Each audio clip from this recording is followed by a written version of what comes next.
He depleted our retirement account to fund his affair with his secretary. 3 months later, I watched from my new beachfront property as federal agents raided his office. The anonymous tax fraud tip that triggered the investigation came from an untraceable email account, one I'd created specifically for this purpose. 7 years of marriage had taught me patience. 6 months of betrayal taught me precision. Before we jump back in, tell us where you're tuning in from, and if this story touches you, make sure you're subscribed, because tomorrow I've saved something extra special for you. The hotel conference room buzzed with the familiar tension of high-stakes negotiation. Men and women in tailored suits exchanged polite but guarded smiles, each representing firms with competing interests in the outcome of today's settlement discussion. I adjusted my blazer, charcoal gray, conservatively cut but impeccably tailored, and reviewed my notes one final time. Across the mahogany table, David Chen, IRS Criminal Investigation Division Special Agent, nodded slightly in my direction. Our previous communications had been entirely confidential. Encrypted emails, secure phone lines, carefully planned meetings in locations where we wouldn't be recognized. To everyone else in the room, we were strangers. Only we knew the truth. That every document in his government-issued briefcase had come from me. The door opened, and my husband Michael entered, flanked by his attorney. His confident stride faltered when he saw me.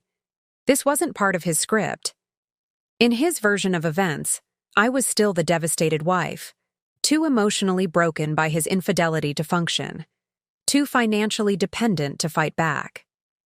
The woman, he'd dismissed as just a simple housewife with no head for business, was now seated at the table where his financial fate would be decided. Rachel? His voice carried that familiar tone of condescension poorly disguised as concern. What are you doing here? This is a serious legal matter. You should let the professionals handle this.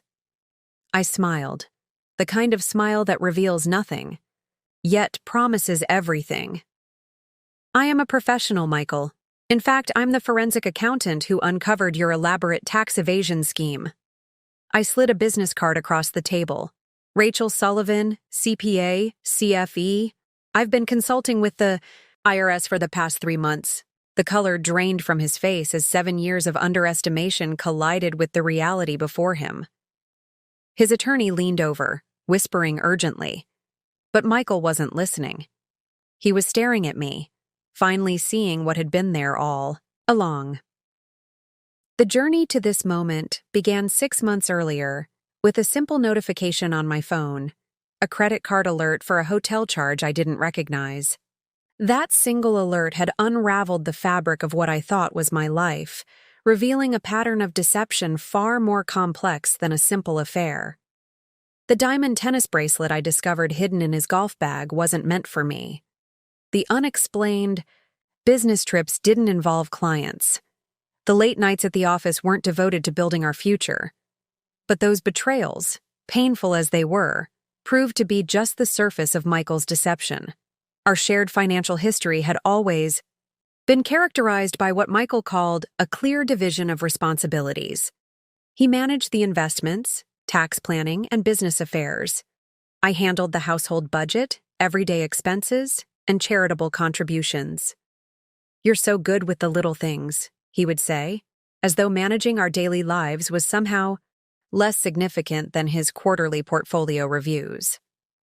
What he never knew, what he never bothered to discover, was that before we met, I had been on track to become a partner at one of the country's most prestigious accounting firms. My degrees? In finance and forensic accounting hadn't disappeared when I took his last name. They had simply been filed away, waiting for the moment when they might be needed. That moment arrived when I discovered not just emotional betrayal, but financial devastation. Our retirement accounts, emptied, our joint savings, drained to a fraction of what they should have been. Our investment portfolio, leveraged in ways that placed all the risk on my future while securing his present indulgences. My initial shock quickly gave way to something colder, more calculated. The skills that had once made me a rising star in accounting hadn't faded. They had sharpened through years of managing increasingly complex household finances and tracking the labyrinthine expenses of our family life. The night after discovering the affair, I sat at our kitchen island, laptop open, a glass of his expensive Bordeaux in my hand. While he texted excuses about another late night at the office, I began the meticulous process of reconstructing our financial history.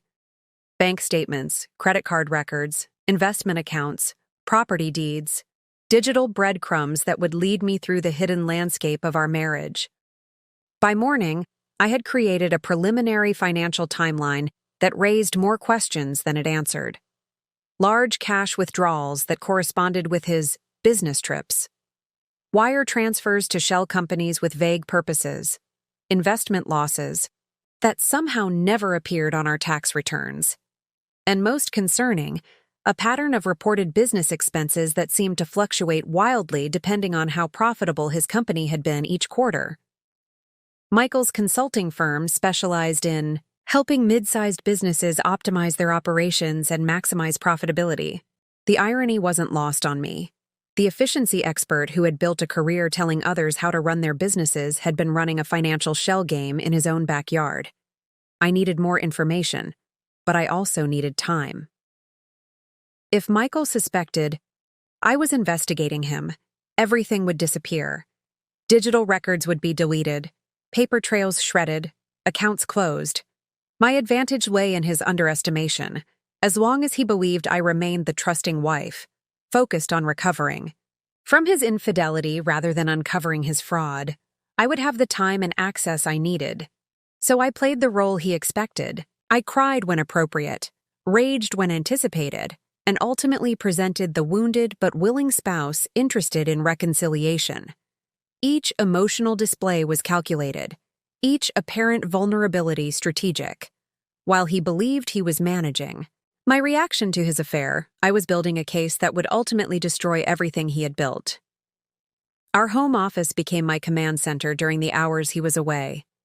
The background in forensic accounting that he had dismissed as unnecessary complication for a woman who would obviously prioritize family over career became my most potent weapon.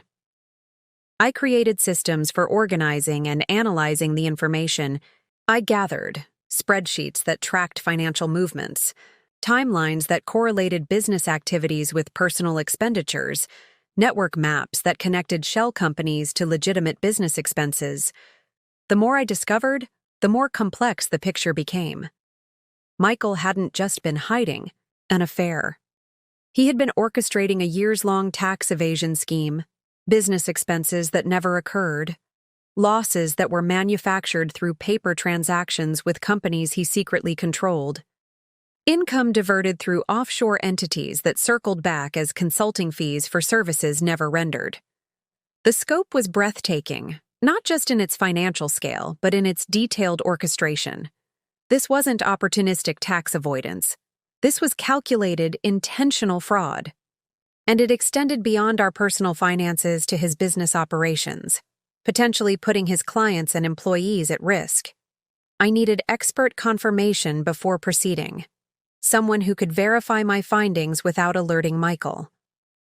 During our marriage, I had maintained a small network of former colleagues, connections that Michael had dismissed as cute attempts to keep a foot in the professional world. These dismissals had always stung, but now they provided the perfect cover for reaching out without raising suspicion. Emma Richardson had been my roommate during our master's program and now worked as a senior investigator for a financial crimes unit. Our occasional lunches and birthday messages had maintained a connection that proved invaluable. I reached out casually, suggesting a catch-up coffee at a cafe deliberately chosen for its location, far from Michael's usual haunts. Just a friendly review, I told her, sliding a USB drive across the table. I'm thinking about getting back into the field, and I want to make sure my analysis skills haven't completely atrophied. This is a sample case I've been working on, all identifying details removed, of course. Preparing and narrating this story took us a lot of time, so if you are enjoying it, subscribe to our channel. It means a lot to us. Now back to the story. Emma, sharp as always, raised an eyebrow but asked no questions about the true nature of my request. 3 days later, she called from an unknown number. Your skills haven't just remained intact, they've evolved, she said without preamble. The analysis is thorough, methodical, and compelling. If this were a real case, I'd be preparing a referral to the appropriate authorities immediately. The validation was both satisfying and sobering. My suspicions weren't paranoia. They were well-founded conclusions based on concrete evidence. The question now was how to proceed. Traditional divorce would be insufficient. A standard legal separation would likely result in Michael hiding assets, destroying evidence, and potentially leaving me financially vulnerable despite the prenuptial agreement I had signed in what now seemed like another lifetime. More importantly, it would allow him to continue defrauding the government and potentially harm others through his ongoing schemes. No, this required precision, strategy, and patience. The kind of calculated response that Michael had never believed me capable of executing. I created a secured email account using a VPN connection from a public library computer. I purchased a prepaid phone with cash at a convenience store 3 towns away from our home. I established a safe deposit box at a bank where neither of us had ever conducted business. Each step methodical, each precaution necessary.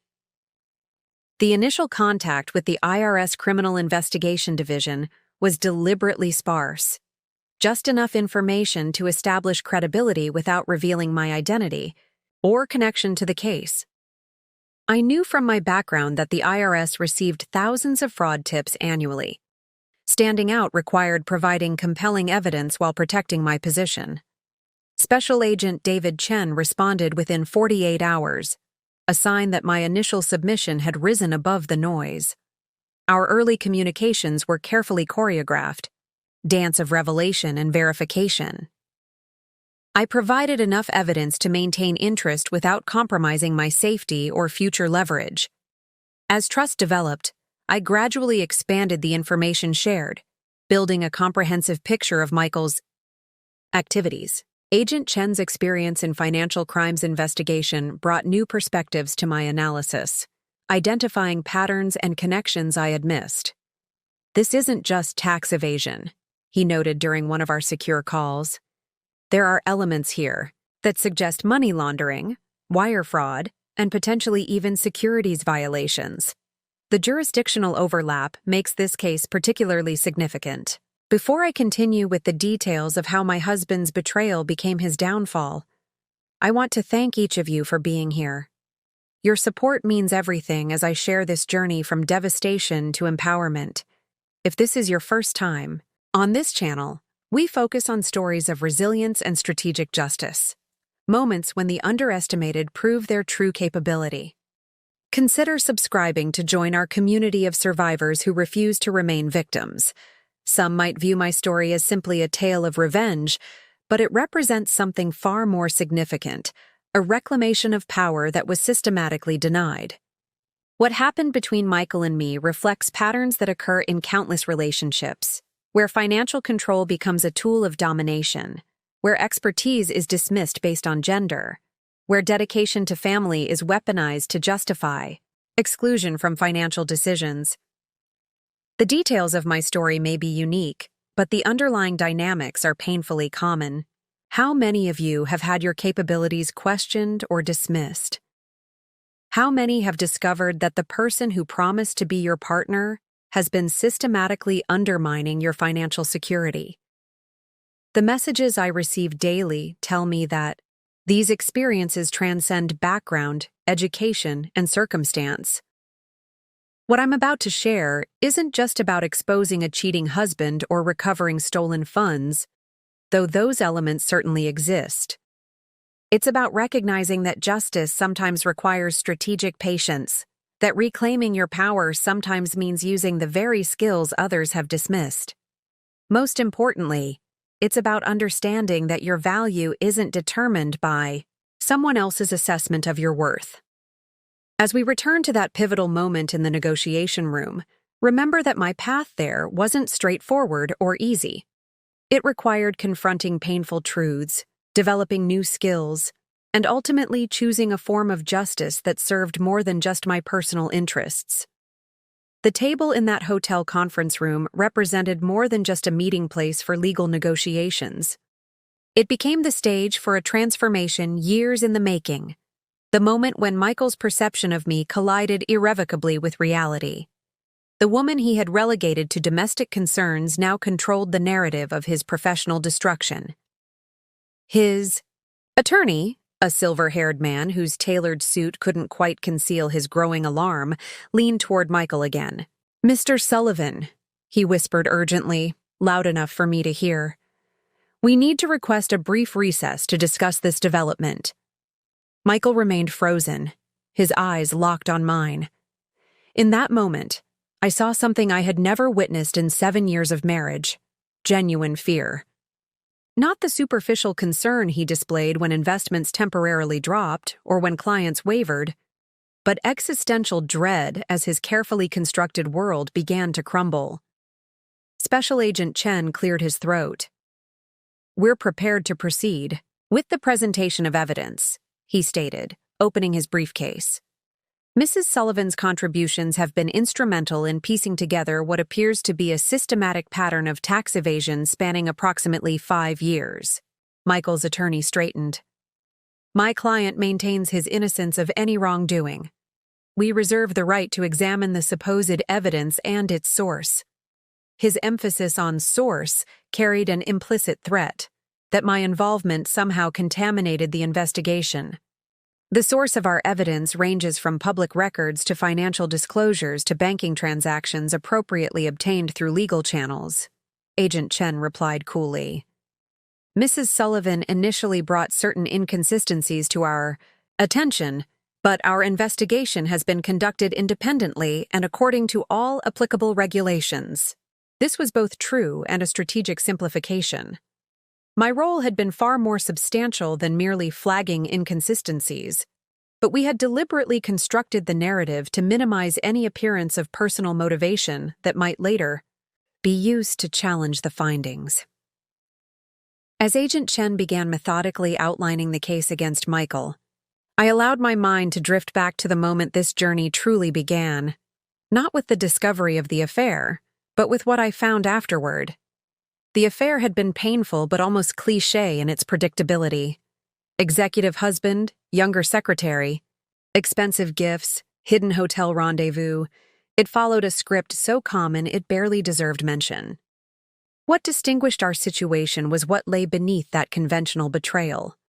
I had been reviewing our joint accounts, attempting to understand the financial implications of his infidelity, when I noticed discrepancies in our tax returns.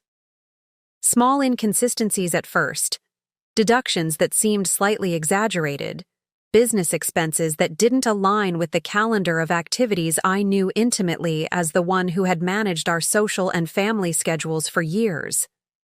Digging deeper required access to records that Michael had always insisted on managing personally. "Tax planning is complicated," he would explain with that particular smile that managed to be simultaneously condescending and charming. "You've got enough on your plate managing the household. Let me handle the boring financial details." That division had seemed reasonable when I believed we were partners. Now, it appeared as the deliberate compartmentalization it had always been, a strategy to maintain control while limiting my visibility into our true financial situation. Gaining access required careful planning. Michael's password management was systematic but predictable, following patterns based on significant dates and personal references he believed only he would recognize. What he failed to consider was that the woman who organized every birthday, anniversary, and family event would have intimate knowledge of exactly those reference points. The first password fell easily, his investment account secured with a combination of his father's birthday and the name of his first dog.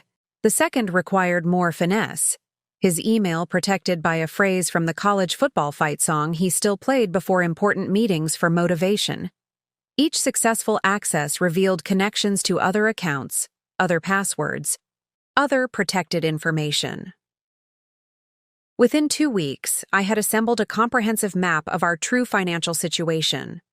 The picture it painted was simultaneously infuriating and terrifying. Our joint assets had been systematically depleted, with funds flowing to accounts I had never known existed. Investment returns that should have been reinvested had been diverted. Tax refunds that should have appeared in our joint account had been redirected. Most disturbingly, I discovered an entirely separate financial identity Michael had constructed. One, where personal expenses were categorized as business deductions, where income was artificially reduced through transactions with shell companies, where losses were manufactured to offset gains that would otherwise be taxable. The complexity suggested this wasn't a recent development triggered by the affair. This was a long-standing system of financial manipulation that had likely predated our marriage. I had not just been betrayed romantically, I had been systematically defrauded by the man who vowed to be my partner. The revelation transformed my emotional response. The personal hurt of his affair faded against the cold reality of his financial betrayal. This wasn't simply about a broken marriage. This was about criminal activity that threatened not just my financial future, but potentially implicated me in tax fraud. I had unknowingly signed joint returns for years. Legal divorce proceedings would likely reveal some financial impropriety, but the discovery process was designed for equitable division of legitimate assets, not the forensic investigation of potential criminal activity. Standard divorce would allow Michael to control the narrative, potentially hide assets, and continue his schemes under a slightly modified structure. The IRS, however, approached financial investigations differently. Their interest wasn't in marital equity, but in uncovering and prosecuting deliberate tax evasion.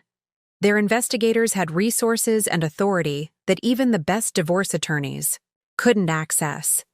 Most importantly, they had the power to freeze assets before they could be hidden, transferred, or depleted. My decision to contact them wasn't motivated solely by revenge, though I won't pretend that element was entirely absent. It was a strategic choice that would accomplish multiple objectives: protect my financial future, create consequences for Michael's actions, and potentially help others who might be harmed by his ongoing financial schemes. The initial communication required careful crafting. Too little information would fail to generate interest. Too much might expose my identity prematurely. I created a secure document outlining key indicators of potential fraud, focusing on verifiable discrepancies between reported business activities and actual expenditures. The submission emphasized patterns rather than isolated incidents, systemic issues rather than personal grievances. I used public library computers and VPN connections to submit the information through the IRS whistleblower program, which provides potential financial incentives for tips leading to significant tax recovery. The possibility of eventual compensation was secondary, but provided additional legitimacy to my submission. This wasn't just a vindictive ex-partner, but someone with substantive information offering a potentially valuable lead. The response came faster than anticipated. Within days, I received a secure communication requesting additional information and suggesting a confidential communication channel. Special Agent David Chen introduced himself as the lead investigator assigned to the BI. Initial review, emphasizing that while my information was compelling, substantial verification would be required before formal action could be initiated. Our early exchanges were cautious on both sides, me protecting my identity, him assessing my credibility and motives. I provided additional documentation in carefully measured increments, each release calculated to build trust while maintaining my anonymity.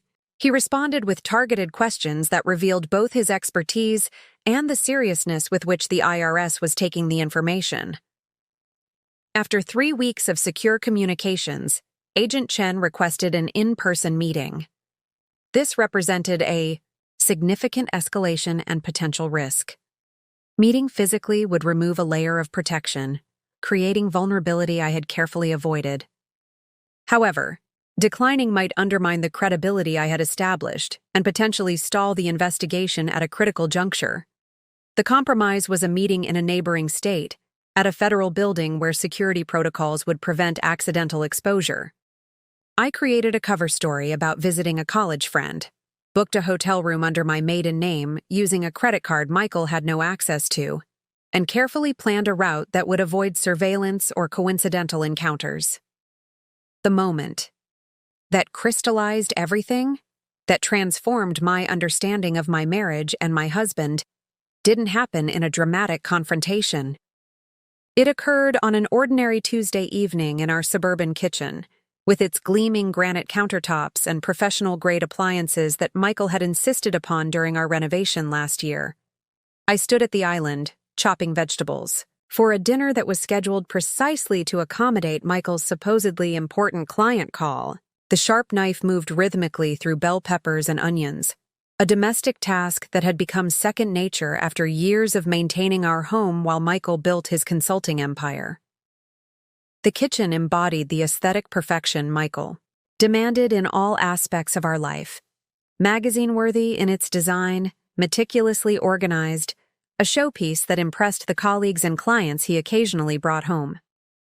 Like everything in our carefully curated existence, it projected success and harmony, revealing nothing of the reality beneath the surface. Michael entered from his home office, phone in hand, his expression showing the particular strain that had become familiar over the past few months. Tension around the eyes, a tightness in his jaw that he tried to mask with a practiced smile. "That smells amazing," he said, approaching to place a perfunctory kiss on my cheek. A gesture performed without warmth or genuine connection, a habit rather than an expression of affection. I noted the faint scent of unfamiliar perfume too. Subtle to be obvious, but distinctive enough to register if you were paying attention. And I had been paying very close attention lately. "How was your day?" I asked, continuing the choreography of our marriage, maintaining the performance that had become our relationship. "Productive. Stressful. The Wellington account is becoming complicated." He opened the refrigerator, selected a craft beer from his carefully curated collection. "The clients keep changing parameters, and my team is scrambling to adjust projections." The Wellington account. Another fabrication in a marriage built increasingly on lies. Through my methodical investigation of our finances, I had already discovered that no client by that name existed in his firm's roster. It was simply another placeholder in the elaborate fiction he had constructed. I noticed something strange. "Today?" I said carefully, keeping my tone casual as I scraped chopped vegetables into a waiting pan. "I was trying to make an online payment for the landscaping service, but our joint account seems to have a much lower balance than I expected." Michael's expression shifted almost imperceptibly, a flicker of calculation crossing his features before settling back into casual confidence. "Year-end investment reallocation," he explained smoothly. "I moved some funds into a different vehicle that's showing better potential returns." I meant to mention it. The lie flowed easily, practiced. He had delivered similar explanations whenever I noticed financial discrepancies over the years, each time with the same dismissive certainty that preempted further questions. "That makes sense," I replied, matching his casual tone. "I've just been trying to get a better handle on our overall financial picture lately. With all the economic uncertainty in the news, it seems smart to have a clear understanding of where we stand." Michael took a long sip of his beer, studying me over the rim of the glass. Something in my question had triggered his caution. Perhaps because it deviated from our established pattern where he handled all financial matters without interference. "You don't need to worry about all that," he said finally, his tone shifting into what I had come to recognize as his explaining voice, the one he used when simplifying concepts he deemed too complex for my understanding. "The financial systems I've put in place are designed specifically to weather market fluctuations. It's complicated stuff. Tax optimization strategies, investment vehicles with contingent returns, diversification across multiple risk categories." He set his beer down and leaned against the counter, assuming the posture of benevolent authority that had once seemed protective, but now felt suffocating. That's why we have our division of responsibilities, Rachel. You manage the household brilliantly, and I handle the financial planning. It's what I'm trained for, after all. I continued stirring the vegetables, fighting to keep my expression neutral despite the condescension dripping from every word. I know it's your expertise, I conceded. But I did have that finance background before we met. I might understand. More than you think. Michael laughed, a short, dismissive sound that fell between us like a declaration. That introductory accounting course during your business degree hardly qualifies as a finance background, sweetheart. What I'm handling involves complex tax strategies and investment structures that require years of specialized knowledge. The casual erasure of my educational history, the deliberate minimization of my master's degree in accounting and my pre-marriage career, wasn't new. It was simply the most recent instance in a pattern of systematic diminishment that had characterized our relationship from the beginning. Actually, I had nearly finished my CPA certification when I began, only to be interrupted by the deliberate sound of his phone ringing. Michael glanced at the screen. It's Wellington. I have to take this. He stepped out of the kitchen without waiting for a response, his voice shifting immediately into his professional register as he answered the call from the non-existent client. I remained at the stove, the forgotten vegetables beginning to char slightly at the edges. That moment clarified everything, not because it was particularly dramatic or unusual, but precisely because it wasn't. It was the casual, everyday dismissal that had become so routine I had almost stopped noticing. The discovery of his affair had been painful but almost beside the point. The systematic financial betrayal had been infuriating, but somehow expected. But this routine dismissal of my capabilities, this casual erasure of my intelligence and expertise, this was the true nature of our marriage revealed in its most honest form. Michael didn't just lie about his activities or hide his financial manipulations. He fundamentally dismissed my capacity to understand them. His entire strategy depended on my acceptance of a role he had assigned me. The capable homemaker with no head for complex financial matters. The supportive wife who couldn't possibly comprehend the sophisticated methods he employed to build our future. That dismissal was the foundation upon which he had built every other deception. It wasn't just that he believed he could hide his affair. He believed I wouldn't be capable of understanding the financial trails it created. It wasn't just that. He thought he could divert our assets. He was convinced I wouldn't have the skills to track the movements. It wasn't just that he had constructed elaborate tax fraud schemes. He was certain I lacked the expertise to recognize them. His entire criminal enterprise operated on a single core assumption: that I was exactly what he had decided I was. Nothing more, nothing less. I turned down the heat under the pan and took a deep breath. Something settled within me. Not rage, not hurt, but a cold, clear certainty. I would not just expose his betrayal. I would systematically dismantle the assumptions that enabled it. I would use the very expertise he dismissed to construct his downfall with the same methodical precision he had used to construct his fraud. 2 days later, I found myself in our home office during Michael's extended business lunch. Another, thinly disguised rendezvous with his mistress. I had already accessed his primary computer using passwords I'd carefully collected, but had discovered it contained only the sanitized financial records he expected others might eventually see. Thorough. Real evidence would be elsewhere, likely on the encrypted external drive he kept locked in his desk drawer. The lock wasn't sophisticated. It yielded easily to the small set of pics I had ordered online and practiced with for weeks, preparing for exactly this moment. The drive contained exactly what I expected: parallel financial records showing the true state of our affairs. Tax returns with 2 versions: the official documents filed with the IRS and the accurate calculations showing actual income and expenses.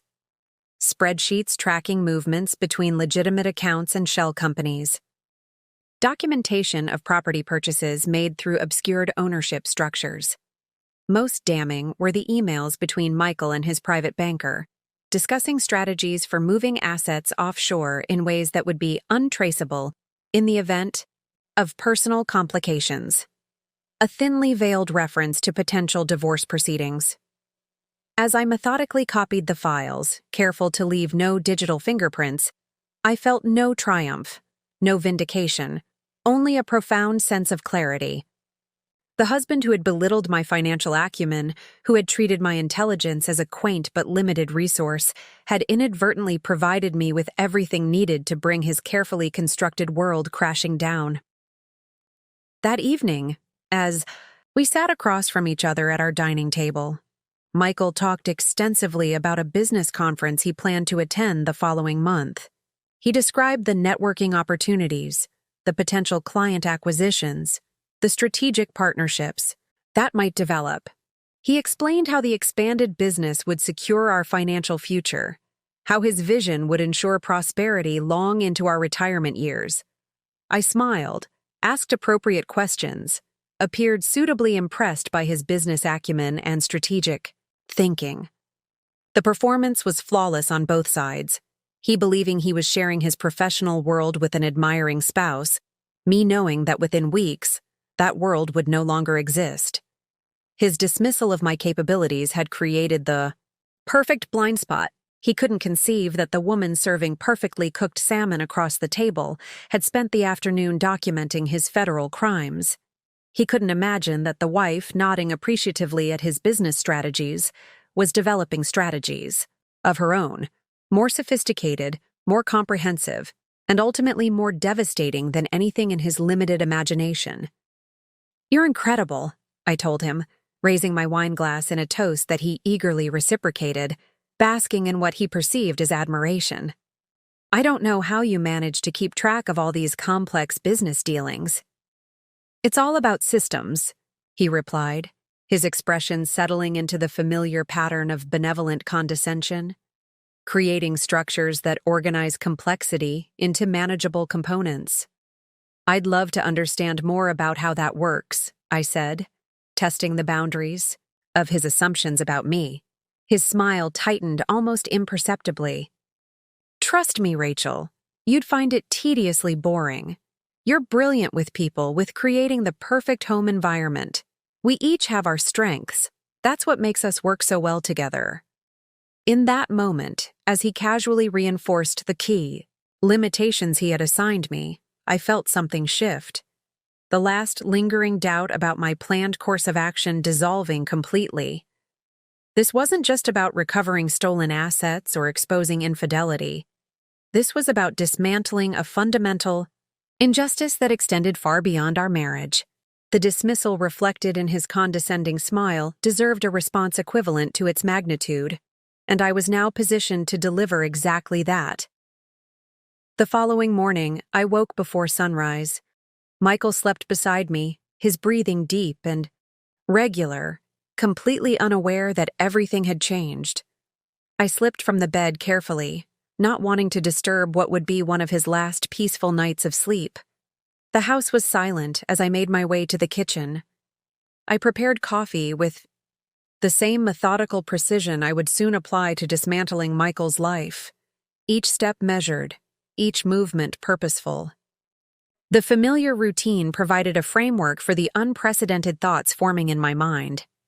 I sat at the breakfast nook, watching dawn gradually illuminate our manicured backyard. The property that had once represented our shared success now stood as evidence of Michael's financial manipulations. The extensive landscaping, the custom swimming pool, the outdoor kitchen, all financed through funds diverted from our legitimate accounts and obscured through a web of falsified business expenses. Where another woman might have felt rage or collapsed in grief, I experienced something different. A crystalline clarity that transformed emotional chaos into strategic calculation. The betrayal was complete, the evidence undeniable. The path forward suddenly evident with remarkable precision. Most people expected emotional reactions to devastating revelations. They anticipated tears, confrontations, the messy explosion of accumulated hurt and betrayal. Michael certainly would. His entire strategy depended on emotion clouding judgment, on hurt feelings overwhelming rational analysis. But sitting in the quiet morning light, I didn't feel the expected tidal wave of emotion. Instead, I felt something solidifying within me, a cold, clear certainty that transcended personal hurt. This wasn't just about a betrayed wife or a broken marriage. This was about justice, accountability, and the systematic correction of a profound imbalance. I opened my laptop and created a new document. At the top, I typed Strategic Response Framework and began methodically outlining categories: evidence collection, asset protection, professional network activation, legal considerations, timeline management. Under each heading, I developed detailed action items, consideration factors, and potential contingencies. This wasn't a revenge plan. Revenge was emotional, reactive, ultimately unsatisfying. What I was constructing was fundamentally different. A comprehensive strategy designed not just to expose Michael's crimes, but to ensure that the systems that had enabled them would no longer protect him. The fundamental question wasn't, how do I hurt Michael? But rather, how do I ensure complete accountability while protecting my interests? The distinction was crucial. One path led to mutually assured destruction, the other to strategic resolution. By the time Michael came downstairs, showered, and dressed for work, I had completed the initial framework and closed my laptop. He found me preparing his favorite breakfast, a domestic task that now served as tactical camouflage. "You're up early," he observed, accepting the coffee I offered. "Couldn't sleep," I replied with a carefully calibrated smile that suggested mild concern rather than seismic revelation. Thinking about redecorating the guest room. His relief was almost palpable. Domestic concerns represented familiar territory, reinforcing his perception of me as focused exclusively on home and family matters. "Whatever you think best," he said, his attention already shifting to his phone. "You always make the right choices with that stuff." As he skimmed emails and messages, completely oblivious to the transformation occurring before him, I felt an almost academic fascination with his blindness. The cognitive dissonance required to sit across from someone you've systematically betrayed, to accept their care while dismantling their financial security, to maintain the fiction of partnership while engaging in profound deception. It was remarkable in its pathology. "I'll be late tonight," he said, gathering his things. "The Hamilton project has some complications we need to address." Another lie, another fictional client, another evening that would likely be spent with his mistress while fraudulent business expenses accumulated. "I'll keep dinner warm," I replied, playing my assigned role flawlessly. The domestic promise, maintaining the comfortable home he would return to after his deceptions, was particularly ironic given what I had set in motion. After Michael left, I immediately began implementing the first phase of my strategic plan. The initial step wasn't dramatic, but foundational, creating secure communications channels that would be undetectable to Michael. I purchased a prepaid phone with cash from a convenience store 30 miles from our home, one without security cameras at the register. I established new email accounts using public computers at different libraries throughout the county, each account created with carefully constructed false information that couldn't be traced to me. I rented a small safety deposit box at a bank where neither of us had accounts, using my maiden name and alternate identification. These weren't the actions of someone lashing out in pain. They were the calculated moves of someone constructing an independent operational framework, creating secure channels, establishing resource caches, building communication infrastructure that existed entirely outside Michael's awareness or control. By early afternoon, I had completed the security foundations and moved to the second phase, strategic evidence collection. The copies I had already made of Michael's financial records provided a comprehensive overview of his fraudulent activities, but successful accountability would require more than just documentation. I needed context, patterns, supporting evidence that would transform isolated documents into a compelling narrative of systematic fraud. Most importantly, I needed to establish clear separation between our financial activities to protect myself from potential implication in his crimes. The joint tax returns we had filed created particular vulnerability. As a co-signer, I could theoretically be held liable for the fraudulent claims they contained. Demonstrating that I had been deliberately excluded from the true financial information, that my signature had been effectively obtained under false pretenses, would be essential to protecting my legal and financial position. I began constructing a detailed timeline correlating Michael's documented financial manipulations with his representations to me about our financial status. Email exchanges where I had asked financial questions and received misleading responses. Text messages referencing joint financial decisions that had actually been unilateral actions by Michael. Calendar entries showing I had been elsewhere during transactions supposedly conducted jointly. The picture that emerged was comprehensive and damning, not just of Michael's financial crimes, but of the systematic deception he had employed within our marriage to facilitate them. The evidence didn't just demonstrate tax fraud, it illustrated the calculated exploitation of marital trust to enable that fraud. By late afternoon, I had assembled enough preliminary documentation to move to the next phase, strategic outreach, to select professionals who could provide specialized guidance while maintaining absolute confidentiality. The first contact was Clara Jennings, a forensic accountant I had known during my pre-marriage career. We had maintained occasional professional contact through industry conferences and LinkedIn connections, exactly the type of relationship Michael dismissed as irrelevant to our lives. I messaged her using one of my new secure accounts, requesting an urgent consultation on a sensitive financial matter requiring specialized expertise. The deliberately vague phrasing would signal the need for discretion without revealing details prematurely. Her response came within hours, professional, measured, offering a consultation slot the following day at her office in the financial district.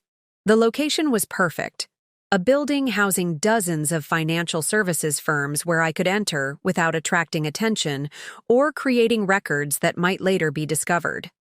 The second contact was more delicate. Marcus Whitman, an attorney specializing in both tax law and criminal defense. We had no previous relationship, but his reputation for discretion and expertise in cases involving financial crimes made him the optimal consultant for my situation. The approach here required additional security measures. Rather than direct contact, I routed my inquiry through a professional referral service that specialized in connecting clients with appropriate legal representation for sensitive matters. The service's confidentiality protocols would provide an additional layer of security against premature exposure of my plans. By evening, both meetings were arranged for the following day, scheduled with sufficient time between them to process information from the first consultation before engaging in the second. The timing was deliberate, creating a strategic sequence that would allow each expert's input to inform my approach with the other. As I prepared dinner that Michael would never eat, maintaining the domestic facade that now served a tactical purpose, I felt an unfamiliar sensation beneath the strategic calculation. Not quite satisfaction, not exactly anticipation, but a profound sense of alignment. For the first time in years, perhaps in our entire marriage, I was fully engaging my actual capabilities rather than the limited version Michael had assigned me. The woman chopping vegetables and marinating chicken was simultaneously constructing a legal and financial strategy of remarkable sophistication. The wife preparing to maintain the fiction of normal domestic life was concurrently preparing to dismantle the actual foundations of that life. The supposedly financial naïf was developing approaches to complex tax and legal questions that would soon impress seasoned professionals in those fields. When Michael texted that he wouldn't make it home for dinner after all, citing a client, emergency that I knew was fabricated, I responded with appropriate wifely concern and understanding. His reply included a heart emoji and the message, "Don't know what I'd do without you." The irony wasn't lost on me.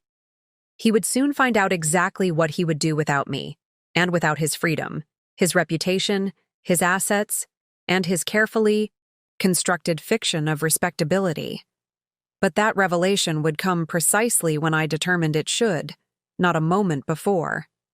I saved the dinner in carefully labeled containers, documenting this mundane domestic act with the same attention to detail I was applying to every other aspect of my strategic response. Even this, the maintenance of normal household routines, was now part of a larger design, creating both evidence of my continued participation in marital life and tactical cover for my parallel activities. As night fell, I reviewed my strategic framework, updating action items and refining timelines based on the day's progress. Tomorrow would bring expert consultations that would further shape my approach. The path forward was becoming increasingly clear, not a frantic escape or an emotional confrontation, but a precisely engineered dismantling of everything Michael had built through deception. My meeting with Clara Jennings was scheduled for 10 a.m. at her office in the gleaming glass tower that housed several prestigious financial firms. I arrived 30 minutes early, taking a circuitous route that included switching taxis and briefly entering and exiting a department store, small precautions that had become second nature over the past few days. The lobby directory listed dozens of companies across 38 floors. Clara's firm, Meridian Financial Forensics, occupied the entire 22nd floor, a testament to their reputation and success in the specialized field of forensic accounting. I had dressed strategically for this meeting, a conservative gray suit that projected professional competence rather than the carefully curated casual elegance Michael preferred me to display. My hair was pulled back in a simple style, makeup minimal but precise. Everything about my appearance was designed to signal that I was a professional seeking professional services, not a distressed spouse looking for emotional support. The elevator opened directly into Meridian's reception area, all sleek lines and muted colors designed to convey both discretion and authority. The receptionist greeted me with practiced neutrality, requesting identification before announcing my arrival. I provided my driver's license showing my maiden name, another deliberate choice that would prevent any immediate connection to Michael. Clara appeared moments later, her expression warming with recognition. "Rachel," she said, extending her hand. "It's been too long. Please, come this way." She led me through the office to a conference room with frosted glass walls, visible enough to seem transparent, opaque enough to ensure privacy. A subtle signal on a panel near the door turned the glass completely opaque as we entered.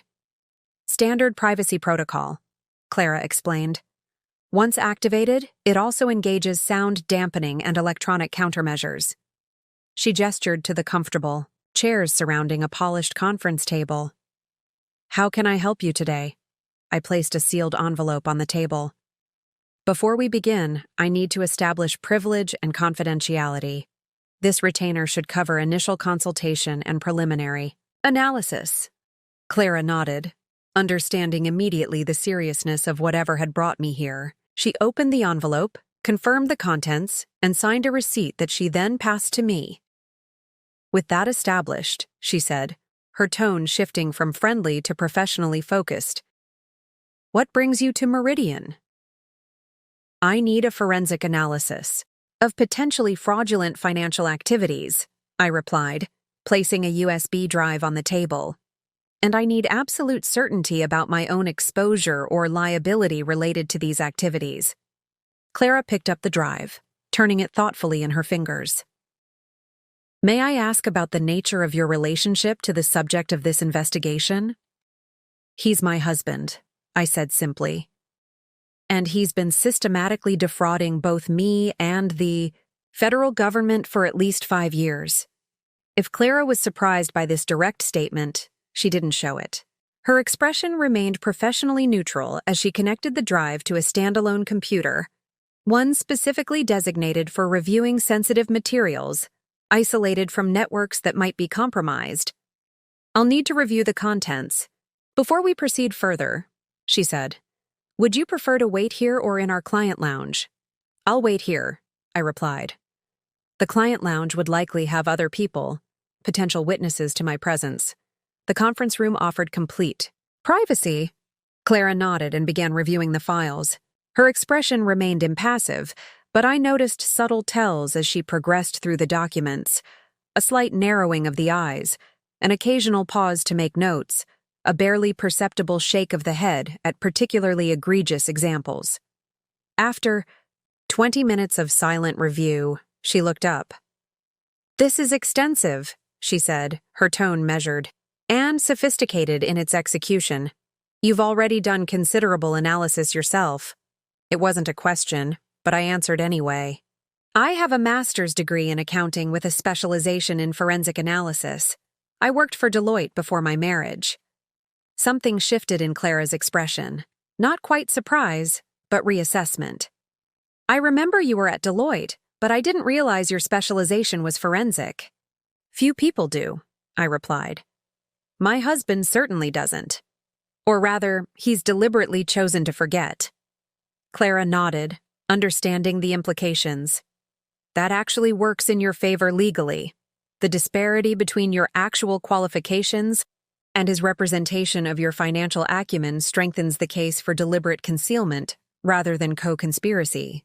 She turned back to the computer, navigating through additional files. "What you've assembled here is remarkably comprehensive.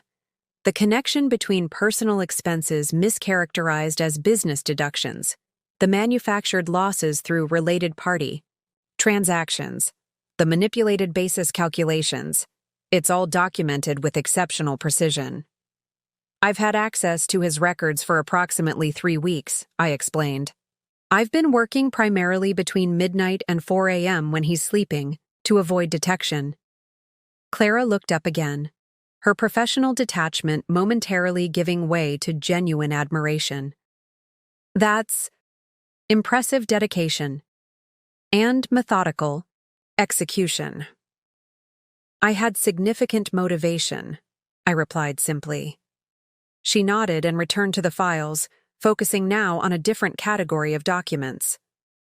"These transfers to offshore entities. Have you been able to trace their ultimate destination?" "Partially," I said, pointing to a specific folder on the drive. "The initial transfers go to a series of shell companies in the Cayman Islands, but I've traced secondary movements to accounts in Liechtenstein and Singapore. I haven't been able to access the final destination accounts, but the pattern suggests a layered approach designed to obscure ownership while maintaining eventual access." Clara studied me for a moment. "Most clients come to us with suspicions and fragments. You've brought a nearly complete forensic analysis." "I need verification from recognized experts," I explained.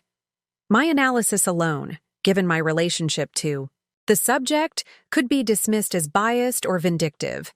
Your firm's reputation provides independent credibility." "A valid strategic consideration," Clara agreed. She closed the files and removed the drive. "Based on my preliminary review, I can tell you 3 things with confidence.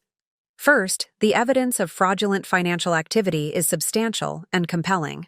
Second, the patterns indicate systematic rather than opportunistic behavior, suggesting premeditation and intent.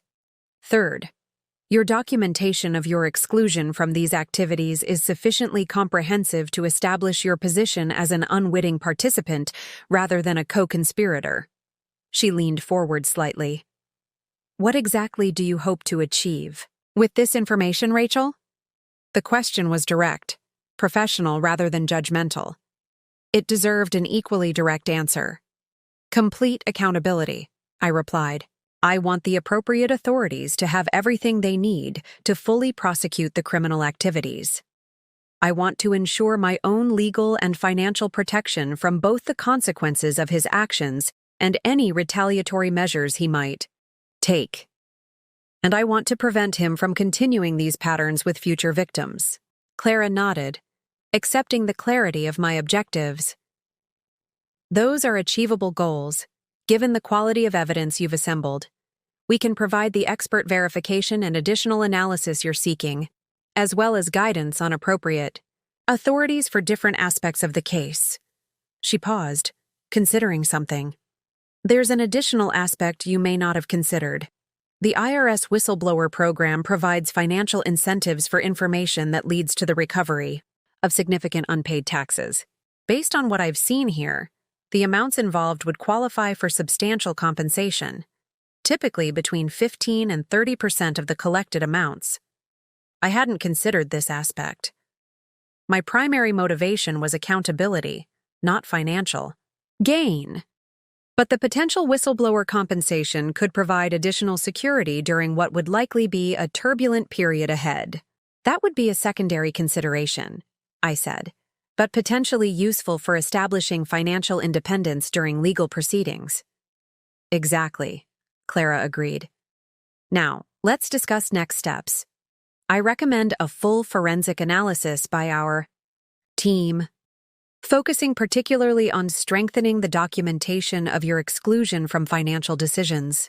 We should also prepare separate analyses for different potential authorities: IRS Criminal Investigation Division for tax issues, FBI for potential wire fraud, SEC for securities violations if his business activities involve regulated investments. She outlined a proposed timeline and fee structure for these services, emphasizing the importance of maintaining absolute confidentiality throughout the process. Given the sophistication of the schemes involved, we should assume the subject has resources and connections that could compromise standard communications. I've already established secure communication protocols, I assured her. Separate devices, encrypted channels, physical document exchange when necessary. Clara's expression showed that professional reassessment again. You've been remarkably thorough in your preparations. I learned from watching him, I replied. The same attention to detail he applied to constructing these schemes, I'm now applying to deconstructing them. Our meeting concluded with specific arrangements for secure file transfers and follow-up consultations. As I prepared to leave, Clara offered one final observation. In my experience, people who engage in financial fraud at this level believe themselves to be exceptional, smarter than the system, immune to normal consequences. That belief creates a particular type of vulnerability, an inability to recognize when they're outmatched. Your husband has significantly underestimated his opponent. Yes, I agreed, gathering my things. He has. My second meeting of the day, with attorney Marcus Whitman, built upon the foundation established with Clara. The legal consultation provided additional dimensions to my strategic approach, focusing on jurisdictional considerations, potential criminal charges, and strategic timing for evidence presentation. Marcus was initially more reserved than Clara, approaching my case with professional caution until he had reviewed the evidence thoroughly. By the end of our 2-hour consultation, that caution had transformed into strategic alignment. The comprehensiveness of your documentation creates unusual advantages, he noted during our discussion of potential approaches. Typically, in cases involving spousal financial crimes, establishing the innocent spouse's lack of knowledge or participation requires extensive after-the-fact investigation. You've already assembled what amounts to a complete defense file before any charges have even been filed. As I left his office with a detailed legal strategy outline and formal representation agreement, I felt something I hadn't experienced since discovering Michael's betrayal. A sense of reclaiming control, not just over my immediate circumstances, but over my future trajectory. The woman who had once accepted Michael's dismissal of her financial capabilities had spent the day engaging with top professionals in their fields as a peer, contributing substantive analysis that earned their respect. Rather than their sympathy, the transformation wasn't recent or reactive. It was the emergence of capabilities that had always existed, merely hidden beneath the constraints Michael had imposed and I had temporarily accepted. As I returned home that evening, I moved seamlessly, back into the role Michael expected, the supportive wife focused on domestic matters, apparently oblivious to his financial manipulations and personal betrayals. The performance required minimal effort. I had been playing this character for years. Michael returned home late, offering the expected excuses about client meetings and project complications. I responded with appropriate interest and concern, maintaining the fiction that sustained our marriage and now served my strategic purposes. He spoke about his day, elaborating on fictional client interactions and business challenges. I experienced a peculiar form of double awareness, simultaneously engaging with the surface conversation while cataloging each fabrication as potential evidence. The skills I had developed in my previous professional life, temporarily redirected to maintaining our home, were now fully reactivated and focused on systematically dismantling the deception that had defined our relationship. Later, as Michael slept beside me, I reflected on the day's developments. The foundations I had established, secure communications, professional alliances, verified evidence, legal protections, were invisible but substantial. Like the hidden foundations of a building, they existed beneath the surface, unknown to casual observers but essential to supporting what would soon be constructed above. Michael's betrayal had been built on the assumption of my limitations. My response would be built on capabilities he had never bothered to recognize: patience, strategic thinking, forensic analysis, and the relentless pursuit of accountability. The hidden foundation was now in place. The next phases would be built upon it with the same methodical precision. The weeks that followed took on a distinct rhythm, a carefully choreographed balance between maintaining the facade of normal married life and meticulously building the case that would ultimately dismantle it. Each day required precise time management and unwavering attention to detail. My mornings belonged to Michael and the performance of our marriage.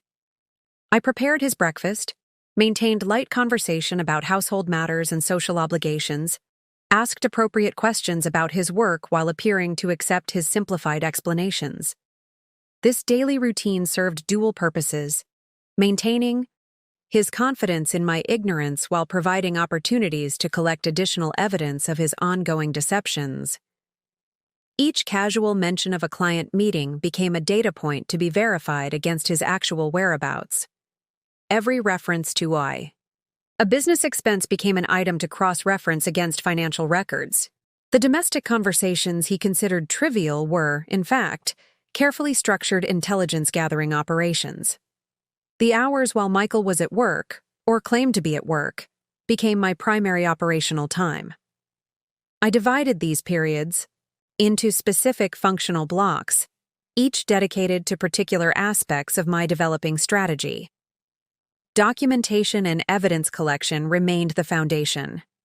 I established a secure digital vault using military-grade encryption, accessible only through authentication methods that couldn't be traced back to me.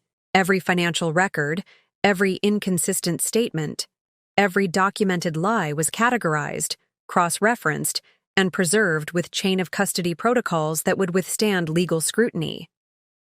Communication with my growing network of professional allies required particular caution. I never contacted Clara or Marcus from home, never used devices connected to our household network, never left paper trails that might alert Michael to my activities. Meeting locations rotated regularly, follow-up communications used encrypted channels, and physical documents were exchanged using secure drop protocols adapted from corporate espionage countermeasures. Financial preparation became increasingly critical as my timeline developed. I needed resources that Michael couldn't access, monitor, or control, funds that would sustain me through what would likely be a protracted legal process. I began liquidating personal assets that predated our marriage: jewelry inherited from my grandmother, investments established before we met, artwork purchased with funds from my early career. Each liquidation was conducted carefully to avoid triggering financial alerts that might reach Michael. Cash was converted to bearer instruments, digital currencies, or physical assets that could be easily transported but wouldn't immediately appear on traditional financial radar. I established accounts under my maiden name at institutions where Michael had no connections or relationships. The most challenging aspect was psychological preparation. Dismantling a marriage, even one built on fundamental deception, creates emotional aftershocks that can compromise strategic thinking if not properly managed. I dedicated specific time to processing the complex emotions that surfaced, not to indulge them, but to acknowledge and contain them so they wouldn't interfere with necessary actions. I maintained a private journal, stored through encrypted cloud services, where I documented my authentic reactions to each discovery, each confirmation of betrayal, each moment when the full scope of Michael's deception became clearer. This served both as emotional processing and as contemporaneous documentation of my evolving understanding. Evidence that could later demonstrate my transition from unwitting spouse to informed whistleblower. Late nights became research sessions dedicated to understanding the legal and financial landscape I was navigating. I studied IRS whistleblower procedures, reviewed case histories of successful tax fraud prosecutions, analyzed precedents involving innocent spouse protections. Knowledge became another form of currency in my preparation, each insight providing additional strategic options. Clara's team at Meridian Financial Forensics became an essential resource during this period. Their comprehensive analysis of the evidence I had provided yielded additional insights into the structure of Michael's fraudulent activities. Weekly secure briefings with their senior forensic accountants helped refine my understanding of the mechanisms he had employed and the potential vulnerabilities in his systems. The pattern suggests increased risk-taking over time, Clara noted during one consultation, reviewing timeline analysis that showed progressively larger fraudulent transactions. This acceleration is typical in sustained financial fraud. Early success creates overconfidence, leading to expanded activities and reduced caution. This observation proved valuable in prioritizing evidence collection. The most recent transactions, where Michael had grown more aggressive and potentially less careful, provided the clearest documentation of criminal intent and methodical execution. Marcus Whitman's legal guidance focused on preparing for multiple potential scenarios. "We need to be ready for various response patterns," he advised during a secure meeting at his firm's secondary office location.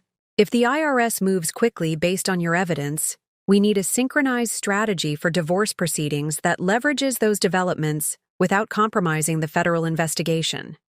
His team developed contingency plans for different prosecutorial approaches, potential defensive strategies Michael might employ, and various asset protection mechanisms that could be implemented as the case developed. The comprehensive legal framework they constructed provided a roadmap for navigating the complex intersection of criminal prosecution, civil divorce proceedings, and financial recovery actions. Throughout this preparation phase, I maintained obsessive attention to operational security. Michael's technical sophistication meant I couldn't risk standard approaches to communication or documentation. I purchased electronics with cash, used public Wi-Fi networks accessed through anonymizing services, and employed counter-surveillance techniques when meeting with my growing team of professional allies. Physical security required similar caution. I began regular visits to a gym across town, establishing a pattern that wouldn't raise suspicions while creating opportunities to meet contacts away from potential observation. I volunteered at a community center that happened to be in the same building as a private mail service where I received sensitive communications. Each movement served multiple purposes, creating both legitimate cover for my activities and operational opportunities to advance my strategy. As weeks became months, the scope of evidence grew exponentially.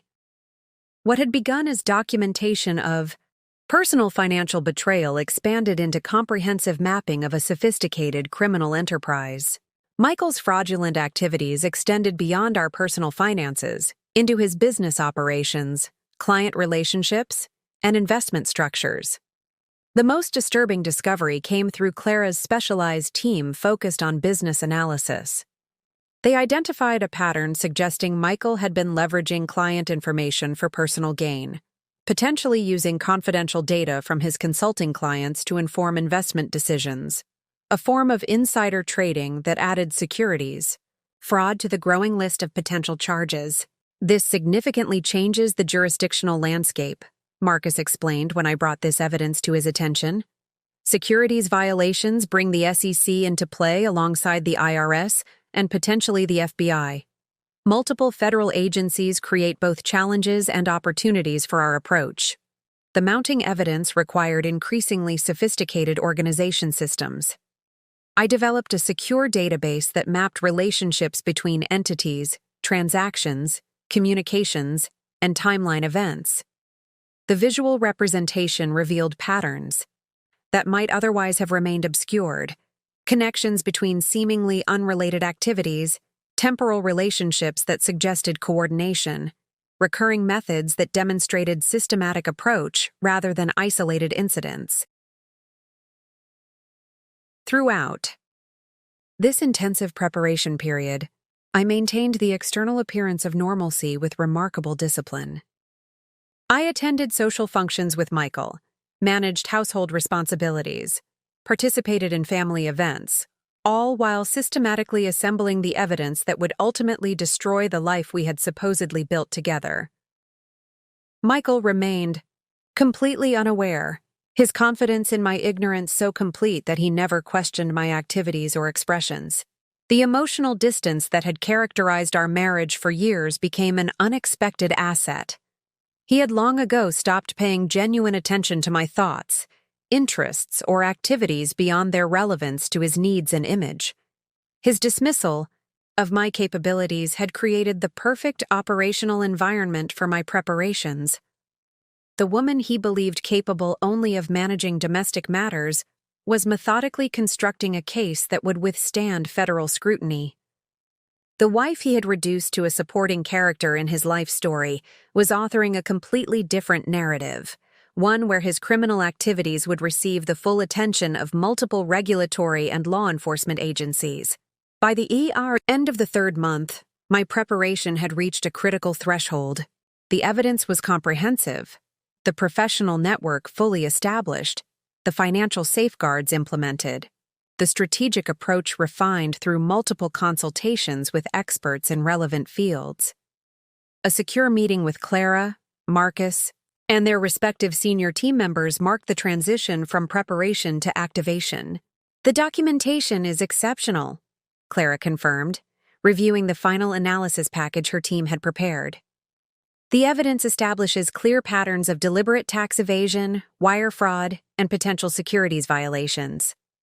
The timeline demonstrates systematic activity rather than isolated incidents, and the financial impact exceeds thresholds for criminal rather than civil prosecution. Marcus nodded agreement. From a legal perspective, we've established multiple layers of protection for your position. The evidence of your exclusion from financial decision-making is compelling. The documentation of your discovery process is chronologically sound, and your cooperation approach aligns with established innocent spouse protocols. Then we're ready? For the next phase, I said, not as a question but as confirmation. The methodical preparation had transformed abstract plans into concrete reality. What had begun as a response to personal betrayal had evolved into a comprehensive case that would likely become a significant federal prosecution. The systems were in place, the evidence secured, the strategies defined. The time had come to move from preparation to action. My initial contact with the IRS Criminal Investigation Division was deliberately understated. A secure online submission through their whistleblower portal that provided enough substantive information to warrant attention, without revealing my full hand. The submission included sample documentation of clear tax fraud, carefully selected to demonstrate both the significance of the case and the credibility of the source. I used a public library computer in a neighboring county to submit the information, Having thoroughly researched the facility beforehand to confirm the absence of security cameras that might record my presence, the submission included an anonymous email address for follow-up communications, one created specifically for this purpose using privacy protections that would prevent tracing. The calculated risk in this approach was precisely calibrated. Enough information to generate genuine interest from investigators, not enough to allow Michael to identify the source if he somehow became aware of the inquiry. Each document had been scrubbed of metadata that might contain identifying information, each example chosen to demonstrate pattern without revealing my comprehensive understanding of his operations. 3 days after the submission, the anonymous email account received its first response, a standardized acknowledgement from the IRS whistleblower office, indicating the information had been received and was under preliminary review. The message included a case reference number and secure protocols for further communication. This seemingly minor development represented a significant tactical victory. The assignment of a case number confirmed that my submission had cleared the initial screening and was now within the formal IRS evaluation system. The secure communication protocols would allow for progressive disclosure of additional evidence without compromising my identity. My response to this opening was measured and strategic. I provided a second batch of documentation that expanded upon the initial submission, additional examples of fraudulent deductions, clear evidence of income concealment, and documentation of a shell company structure used to fabricate business losses. This calibrated escalation was designed to demonstrate that the source possessed substantial information beyond the initial disclosure. The IRS response came more quickly this time. Within 24 hours, a message arrived indicating the case had been assigned to a special agent for further investigation. The message included a request for a secure communication channel for more detailed exchange of information. This development accelerated my timeline but didn't fundamentally alter it. Marcus had predicted that a case of this magnitude, with clear documentation of systematic fraud, would likely trigger assignment to the Criminal Investigation Division rather than civil compliance units. The rapid response simply confirmed the effectiveness of my initial approach. I consulted with Marcus before responding, ensuring our next steps aligned with both immediate tactical objectives and longer-term strategic positioning. His guidance was clear. Establish the secure communication channel, but maintain anonymous status while gradually increasing the substantive information provided. The transition from anonymous tipster to identified cooperating witness needs to happen at precisely the right moment, he advised during our secure consultation. Too early, and you lose leverage and protection. Too late, and you risk appearing reluctant, which could compromise credibility. Following this guidance, I established encrypted communication with the assigned special agent, David Chen, an investigator with the IRS Criminal Investigation Division who specialized in complex financial fraud cases. Our initial exchanges maintained my anonymity while establishing the scope and significance of Michael's fraudulent activities. Agent Chen's approach was professional and methodical. His questions focused on verifying the authenticity of documents I had provided, establishing the mechanisms of the fraudulent schemes, and determining the full financial scope of the evasion. Each query revealed both his investigative expertise and the seriousness with which the IRS was treating the case. My responses were equally measured, providing comprehensive answers that demonstrated detailed knowledge while carefully avoiding information that would prematurely reveal my identity or relationship to Michael. The communication pattern established a foundation of credibility and competence that would prove valuable in later phases. After 2 weeks of increasingly detailed exchanges, Agent Chen proposed an in-person meeting to discuss potential formal cooperation. This represented both opportunity and risk. Direct interaction would significantly advance the investigation, but would necessarily compromise my anonymity. The timing aligned with my strategic framework. The preliminary investigation had progressed sufficiently to establish the legitimacy of the case, but not so far that my identity as the primary source had become irrelevant. It was the optimal moment to transition from anonymous tipster to formal cooperating witness. After consultation with both Marcus and Clara, I agreed to the meeting with specific conditions: a neutral location outside our immediate region, assurances of confidentiality, and the presence of my legal counsel. Agent Chen accepted these terms without hesitation, understanding the sensitivity of the situation. The meeting location, a federal building in a city 3 hours from our home, was selected specifically for its security protocols and absence of connection to either Michael's business activities or our personal lives. Marcus accompanied me as legal counsel, his presence providing both professional guidance and additional credibility to my position. The 4-hour meeting with Agent Chen and his supervisor transformed the investigation from preliminary inquiry to formal case development.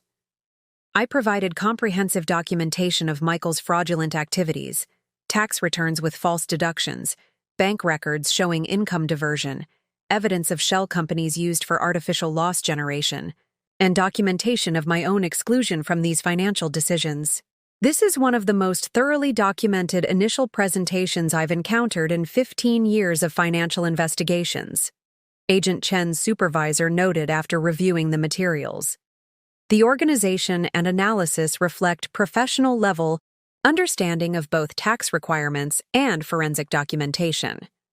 I have a master's degree in accounting with specialization in forensic analysis, I explained, revealing my professional background for the first time. Before my marriage, I worked for Deloitte in their Financial Advisory Services division. This disclosure visibly shifted their assessment, not just of the evidence, but of me as a witness. The sophisticated analysis they had attributed to professional assistance was suddenly contextualized as the work of someone with relevant expertise deliberately applying their skills to documenting criminal activity. "And your husband is unaware of your background?" Agent Chen asked, the implications immediately clear to him. "He knows about my education and early career," I clarified. "But he has systematically dismissed and diminished that background, treating it as irrelevant to our financial management. His perception of me as financially unsophisticated is central to how he's maintained these fraudulent activities within our marriage." The remainder of the meeting focused on establishing formal cooperation parameters. Agent Chen outlined the investigative process moving forward, the potential timeline for enforcement actions, and the protections available to me as a cooperating witness. Marcus ensured that innocent spouse provisions were explicitly addressed, securing preliminary confirmation that the evidence clearly established my exclusion from the fraudulent activities. As the meeting concluded, I provided a final piece of critical information: details about upcoming financial transactions Michael had scheduled that would move substantial assets offshore through his established laundering channels. This time-sensitive intelligence would allow the IRS to observe and document active fraud rather than relying solely on historical evidence. This creates an opportunity for real-time surveillance and potential intervention, Agent Chen noted, immediately recognizing the strategic value of the information. It significantly strengthens the case for immediate investigative escalation. The tactical implementation was now officially beyond my direct control, transferred to federal authorities with jurisdiction and resources to advance the case through formal channels. But this transition had been anticipated and incorporated into my strategy from the beginning. The objective of these first tactical moves had never been personal control of the investigation, but rather strategic positioning that would ensure optimal outcomes once federal authorities became involved. As Marcus and I left the federal building, he confirmed that the meeting had achieved its objectives. They're fully engaged now. The combination of comprehensive historical documentation and actionable intelligence about imminent transactions creates the perfect conditions for aggressive investigation. Based on what we presented today, they'll likely seek formal authorization for surveillance and financial monitoring within days, not weeks. The drive home provided opportunity for reflection on this first phase of active measures. The transition from preparation to action had been executed according to plan, with each step building logically upon previous groundwork. The methodical approach had established my credibility, secured appropriate legal protections, and positioned the investigation for maximum effectiveness. Meanwhile, Michael remained completely unaware that his financial world had begun to unravel. The day of my meeting with federal investigators, he had called to inform me he would be working late on the Wellington account, the fictional client that frequently served as cover for his extramarital activities. I had responded with the expected supportive understanding, maintaining the performance that had become second nature. This jarring contrast between the significant investigative machinery now mobilizing against him and his continued confidence in his deceptions created a strange cognitive dissonance. The man who believed himself too clever to be caught, too sophisticated to be exposed, had already been thoroughly documented as a criminal by the wife he had systematically underestimated. Decor. First tactical moves had been completed with precision and discipline. The foundation was established, the authorities engaged, the investigation advancing. The momentum had shifted irrevocably, though Michael wouldn't recognize that fact for weeks to come. By the time he realized what was happening, the evidence would be secured, the financial trails documented, and his options severely limited. The woman he had dismissed as financially naive had just initiated what would likely become one of the most thoroughly documented tax fraud prosecutions in recent regional history. The tactical chess pieces were in motion, advancing according to a strategy he couldn't see and wouldn't comprehend until it was far too late to counter effectively. With the IRS investigation now formally underway, I turned my attention to developing a more comprehensive support network, a carefully constructed system of professional relationships that would provide both tactical advantages and strategic resilience as events progressed. This network building required a fundamentally different approach than the evidence collection and agency engagement that had occupied my initial efforts. Where those activities demanded secrecy and isolation, effective network development required selective visibility and strategic connection with individuals whose expertise, authority, or positioning could advance my objectives. My first priority was expanding my legal support structure beyond Marcus Whitman's primary expertise in tax law and criminal defense. While his guidance had been invaluable during the initial IRS engagement, the evolving situation required specialists in additional areas, particularly divorce proceedings, asset recovery, and potential civil litigation. Through Marcus's professional connections, I arranged confidential consultations with Jennifer Hayes, a divorce attorney known for handling high-net-worth separations involving complex financial situations. Our initial meeting took place at her firm's satellite office in a neighboring county, another location deliberately selected to minimize the risk of accidental exposure. "This is an unusual situation," Jennifer acknowledged after reviewing the preliminary information I had provided. "Most cases involving financial misconduct are discovered during divorce proceedings. You're approaching this in reverse order. The financial crimes investigation is preceding and will likely inform the divorce strategy." "That's intentional," I explained. "Standard divorce proceedings would have given Michael advance warning and opportunity to hide assets. The federal investigation freezes significant financial movement, while documenting criminal activity that will be highly relevant to equitable distribution." Jennifer nodded thoughtfully. "It's strategically sound. The evidence gathered through federal investigation will be substantially more comprehensive than what we could obtain through normal discovery processes. And courts tend to view documented financial crimes very unfavorably when determining asset division." She outlined a coordinated approach that would align divorce timing with the progress of the criminal investigation, filing at a strategic moment when federal actions had secured assets, but before formal charges might complicate financial settlements. This synchronization would require careful monitoring of both processes and precise timing decisions. "We'll need to maintain regular secure communication with Marcus to ensure the divorce strategy complements rather than compromises the criminal proceedings," she noted. The coordination between these parallel legal tracks will be critical to achieving optimal outcomes in both. With divorce representation arranged, I next focused on financial recovery expertise. Clara had recommended Brandon Michaels, a forensic asset recovery specialist, whose firm worked primarily with victims of financial crimes to locate and reclaim misappropriated funds.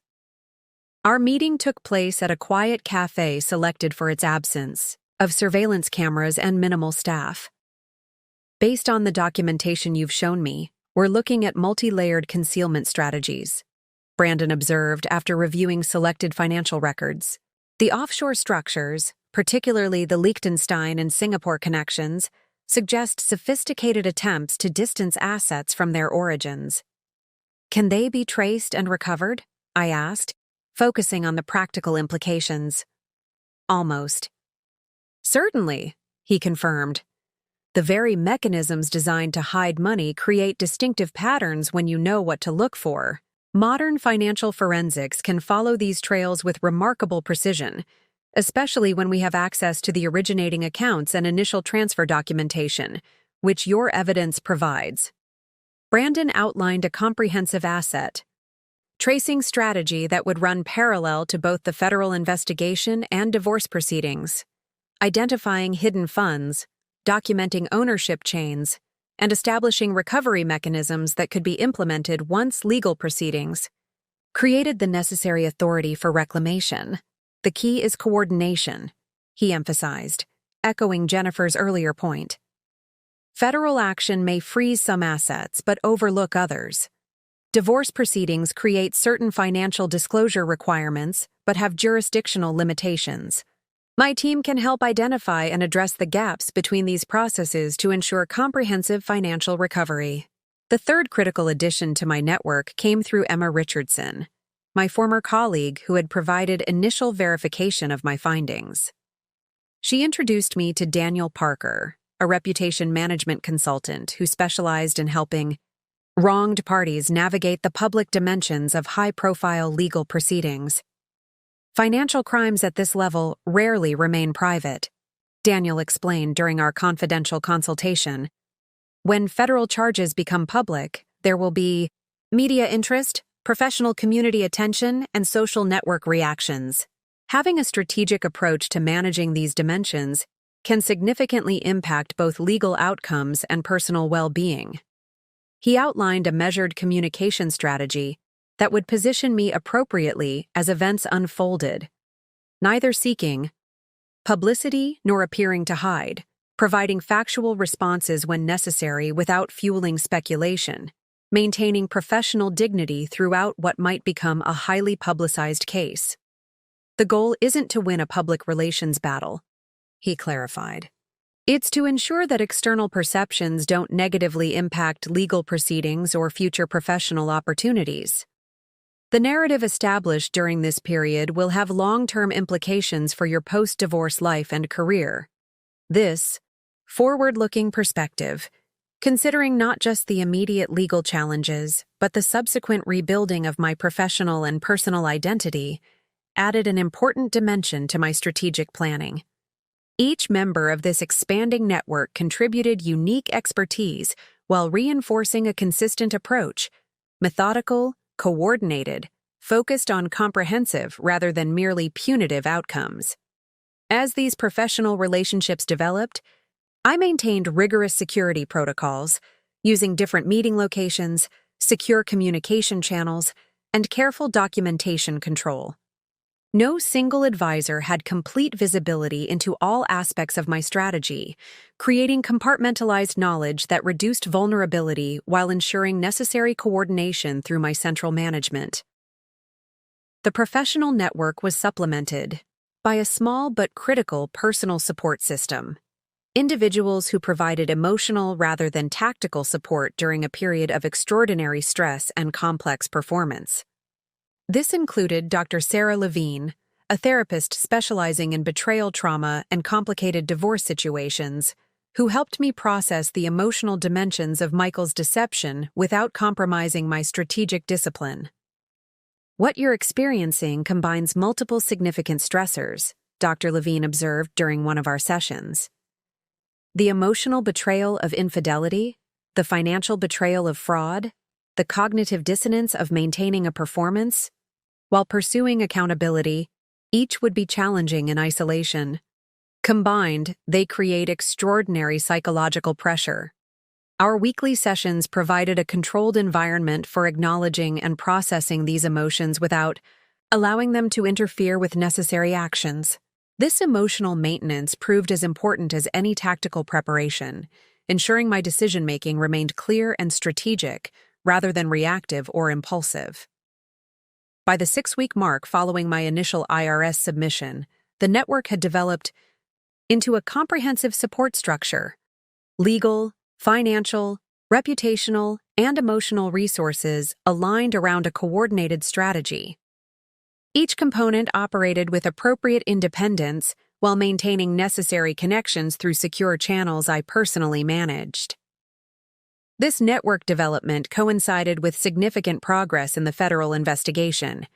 Agent Chen provided regular updates through our secure communication channel, confirming that surveillance had been established on Michael's financial activities and that preliminary findings supported the evidence I had provided.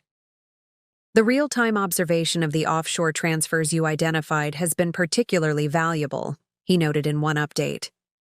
We've been able to document the entire transaction chain, from initial domestic accounts through multiple international transfers. This type of active surveillance evidence is especially compelling in criminal proceedings. The investigation had expanded to include additional federal agencies. The FBI had become involved due to potential wire fraud implications, and the SEC had opened a parallel inquiry into the possible securities violations identified through Clara's analysis. This multi-agency engagement created both additional resources for investigation and more comprehensive potential charges. Throughout this period, I maintained the performance of normal marital life with remarkable discipline. My interactions with Michael remained consistent with established patterns, managing household responsibilities, participating in social obligations, responding to his increasingly infrequent communications with appropriate interest and support. The performance required constant vigilance, but provided critical operational security as the various investigations progressed. Any premature indication of my knowledge or involvement could have triggered defensive actions that might compromise evidence collection or asset preservation. Michael's confidence remained absolute, his perception of me unchanged despite the sophisticated network I had assembled and the federal machinery now monitoring his every financial move. He continued to dismiss my occasional financial questions with the same condescending explanations, unaware that each response was being documented and analyzed by multiple professional experts. The contrast between appearance and reality grew, increasingly stark, between the supposedly naive housewife Michael believed he had married and the strategic architect coordinating a multidimensional response to his criminal activities.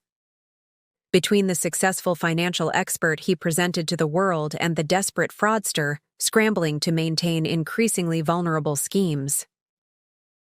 This period of network development and investigation expansion created a strange liminal space, a time between the initiation of accountability and its ultimate manifestation. The mechanisms were in motion, but had not yet become visible to their target. The consequences were inevitable, but had not yet materialized. The strategic patience required during this phase was perhaps the most challenging aspect of the entire process. Having set events in motion, I now needed to allow them proper time to develop, to resist the impulse for premature confrontation or emotional disclosure that might compromise the methodical approach I had constructed. The network I had assembled provided critical support during this waiting period.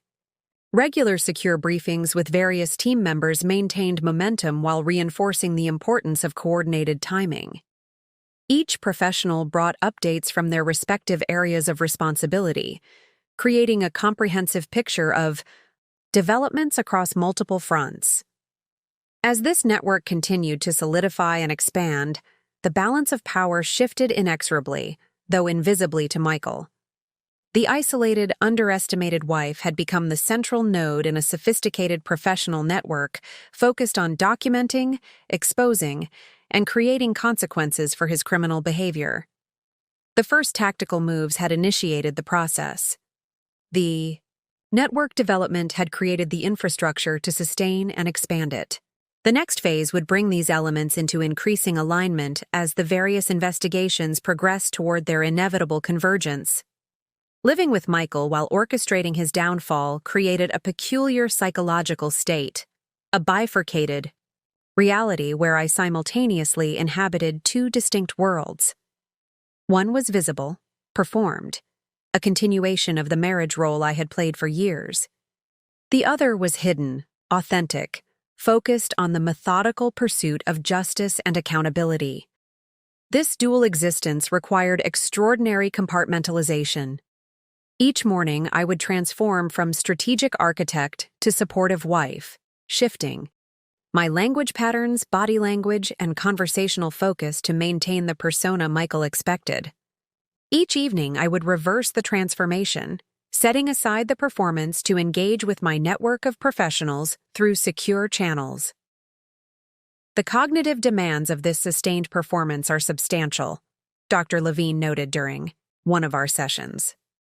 You're essentially operating as a deep cover agent in your own home, maintaining a convincing facade while pursuing completely different objectives than those you're presenting. The performance wasn't merely passive deception, it required active engagement with Michael's continuing betrayals. When he called to explain he'd be working late, while his location tracker showed him at a hotel, I expressed appropriate understanding. When he mentioned business expenses that I knew were personal indulgences with his mistress, I asked suitable questions about the fictional clients involved. Each of these interactions required delicate calibration, showing enough interest to seem engaged, but not so much as to trigger suspicion, maintaining emotional responses consistent with my established patterns while internally documenting each new deception. The psychological toll of this constant performance was considerable, creating a strange disconnection between external behavior and internal reality.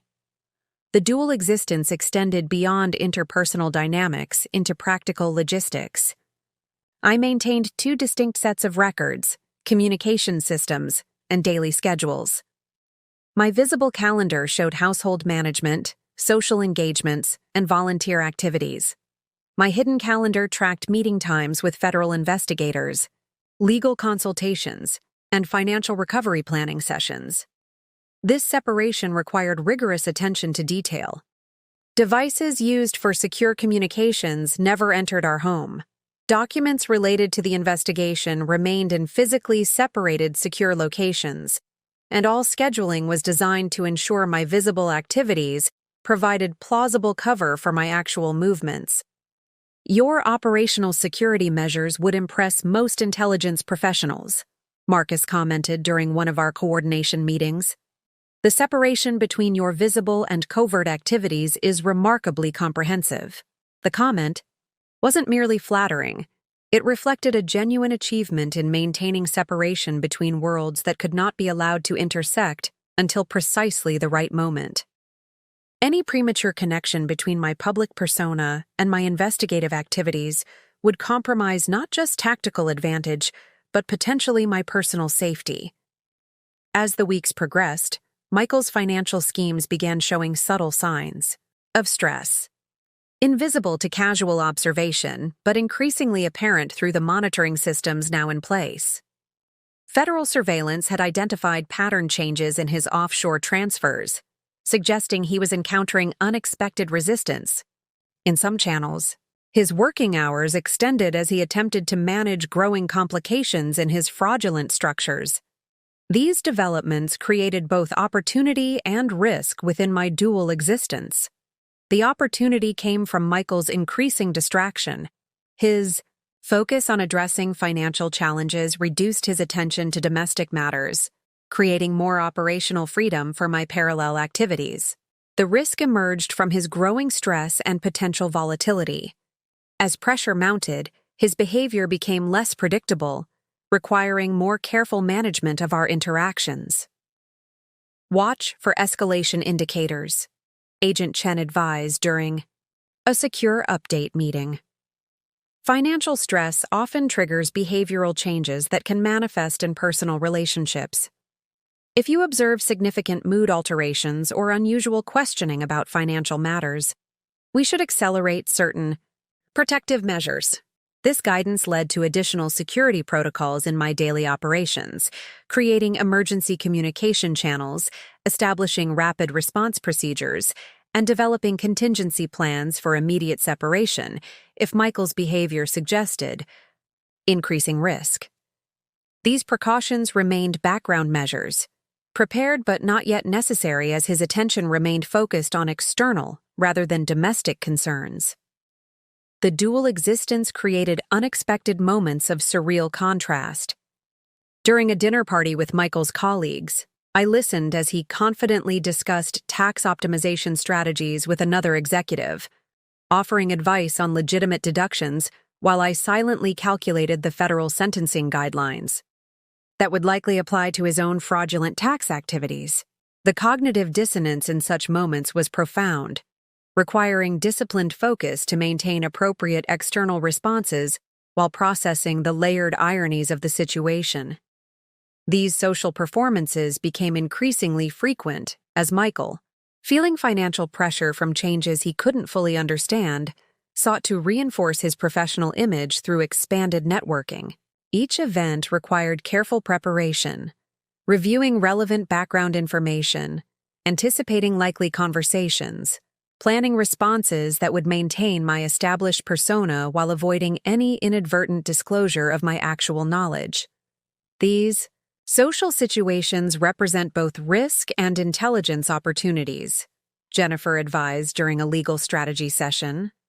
While maintaining your cover story is paramount, these interactions often yield useful information about business relationships, financial concerns, or potential asset movements that wouldn't emerge in other contexts. Following this guidance, I developed a more structured approach to these events, identifying specific information objectives for each social engagement while maintaining rigorous barriers against disclosure. This transformed what had been merely stressful performance obligations into productive intelligence gathering opportunities that often yielded valuable insights into Michael's deteriorating financial situation. The most challenging aspect of the dual existence wasn't the practical, logistics, or the performance requirements. It was the fundamental ethical navigation required. I was simultaneously upholding and violating traditional marriage expectations, pursuing justice through methods that required controlled deception, and balancing personal accountability with strategic patience. Dr. Levine provided essential guidance through this ethical complexity. What you're experiencing is a form of necessary compartmentalization, she explained. You're not maintaining this dual existence from malice or manipulation. You're creating a controlled environment for accountability that wouldn't be possible through more conventional approaches. This framing helped reconcile the apparent contradictions in my position. The performance wasn't betrayal, but containment, creating a stable situation where evidence could be properly documented and appropriate legal processes engaged. The deception wasn't vindictive, but protective, preventing premature disruption that would compromise legitimate accountability. As the federal investigation progressed from initial inquiry to active case development, my dual existence began shifting toward eventual resolution.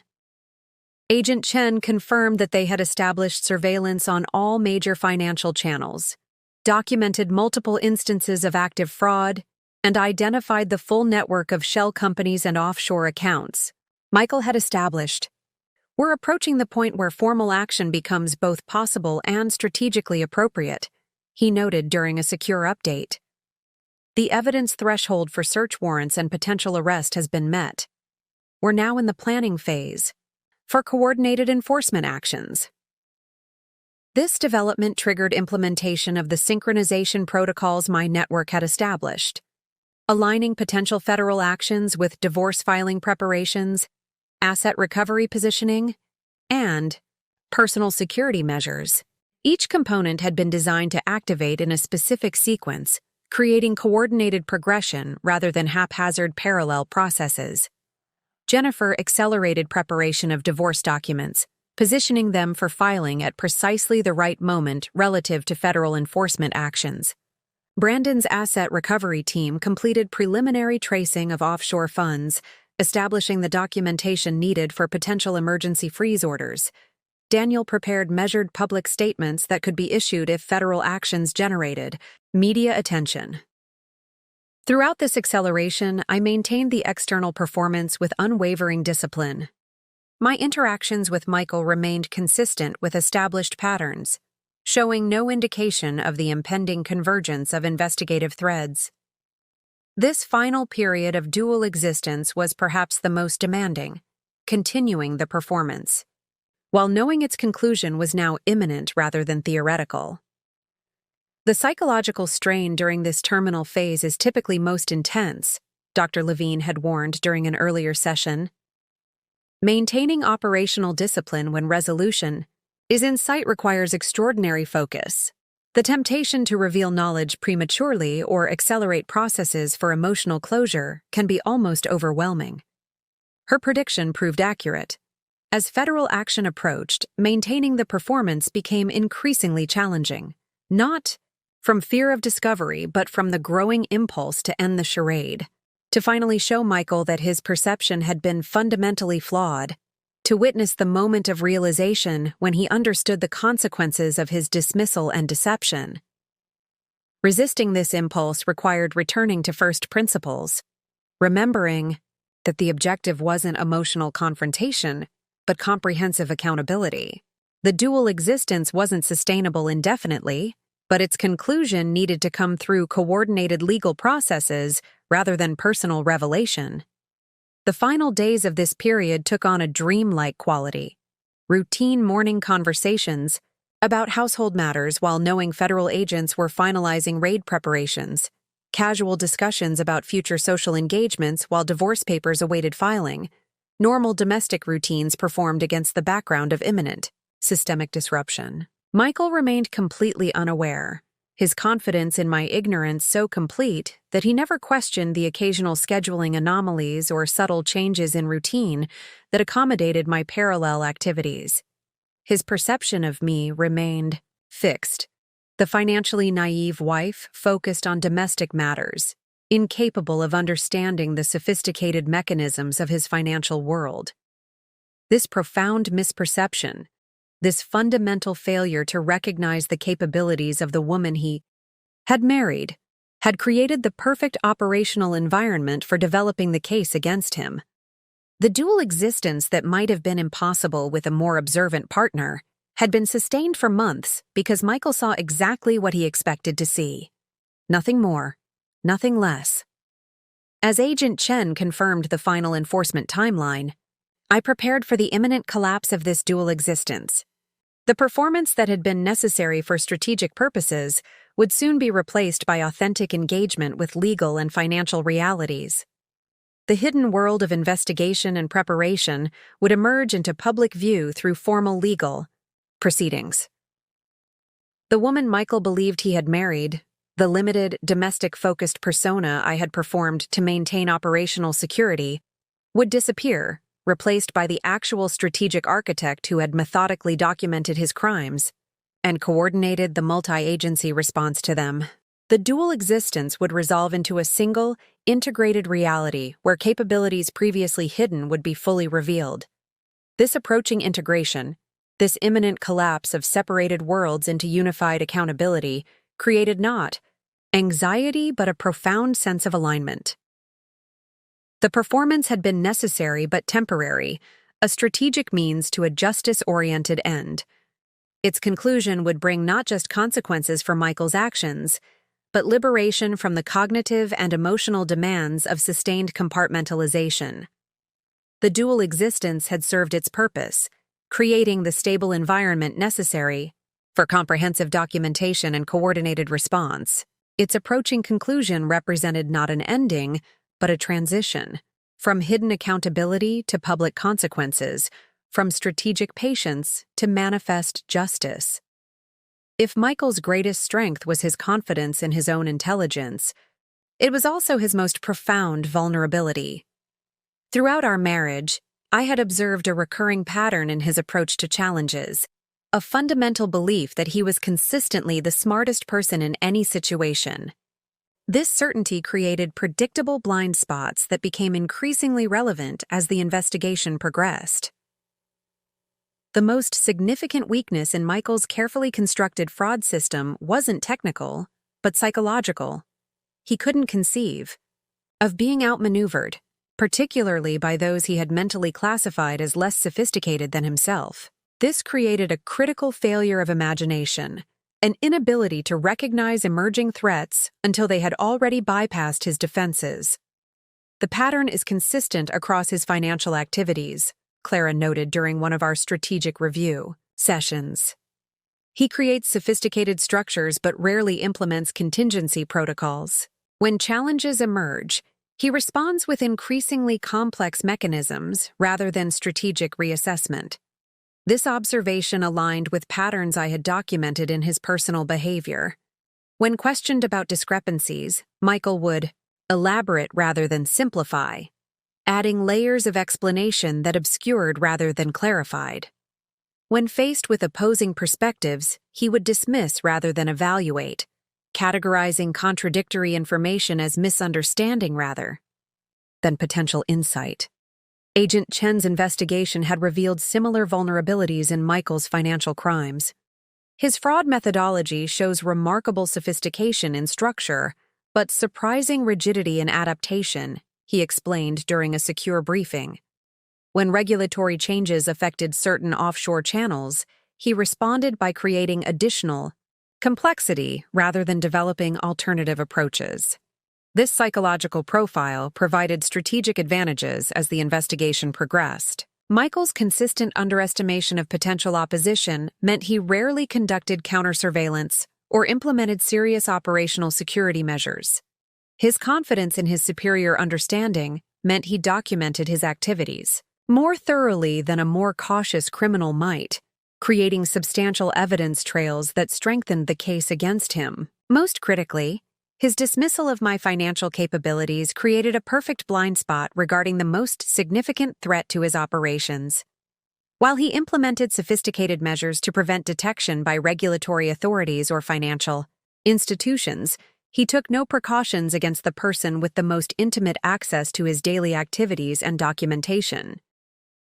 Brandon's forensic analysis identified additional systemic weaknesses in Michael's financial structures. His approach shows a common pattern among sophisticated financial criminals: over-reliance on complexity rather than genuine security, he explained. He created elaborate transaction sequences that obscure observation from outside but become predictable once you identify the underlying patterns. This predictability allowed Brandon's team to trace financial movements that Michael believed were untraceable, identifying accounts and assets that had been hidden behind multiple corporate entities and jurisdictional barriers. The very complexity that Michael trusted for protection had created distinctive patterns that, once recognized, made his financial movements surprisingly easy to track. Michael's professional behavior revealed additional vulnerabilities. His consulting practice was built on projecting absolute confidence, positioning himself as an unquestionable authority on operational efficiency and financial optimization. This approach had succeeded in building his client base, but had also created dependency on maintaining a flawless professional image. His business model requires perfect perception management, Jennifer noted during a strategy session focused on potential divorce proceedings. Unlike established firms that can weather reputation challenges, his practice depends entirely on personal credibility. When that's compromised, he has no institutional structure to sustain operations. This insight proved valuable in understanding how federal actions would affect not just Michael's personal finances, but his entire professional ecosystem. His vulnerability to reputation damage extended beyond embarrassment to existential threat. Without his carefully maintained image of success and expertise, his business model would collapse completely. The most exploitable weakness, however, emerged from the psychological foundation of Michael's fraud rather than its technical execution. Throughout our marriage, I had observed that his financial crimes weren't merely opportunistic. They reflected a profound sense of entitlement, a belief that conventional rules simply didn't apply to someone of his intelligence and capability. This type of psychological profile typically resists acknowledging accountability even when confronted with overwhelming evidence, Dr. Levine explained during one of our sessions. The cognitive dissonance between self-perception as exceptionally intelligent and the reality of being caught creates particular vulnerability to catastrophic emotional responses when the facade finally collapses. This psychological insight informed the coordinated approach to enforcement actions. The federal team developed a strategy that would maximize this vulnerability, creating circumstances where Michael's preferred defense mechanisms of elaboration, dismissal, and counter-narrative would be completely ineffective. As the investigation approached its conclusion, Agent Chen outlined the enforcement approach. Based on the evidence collected and your insights into the subject's psychology, we're planning a simultaneous execution of search warrants at both his office and residence, coordinated with freeze orders on all identified accounts. This approach prevents evidence destruction while creating maximum psychological impact. The timing was calculated for strategic advantage, planned for early morning on a day when Michael had important client meetings scheduled, creating additional pressure through professional disruption. The warrants would be executed by teams thoroughly briefed on both the financial evidence and Michael's likely psychological responses, prepared to manage resistance through established protocols rather than improvised reactions. Jennifer's divorce strategy aligned with this enforcement timeline, positioning legal filings to coincide with the initial federal actions.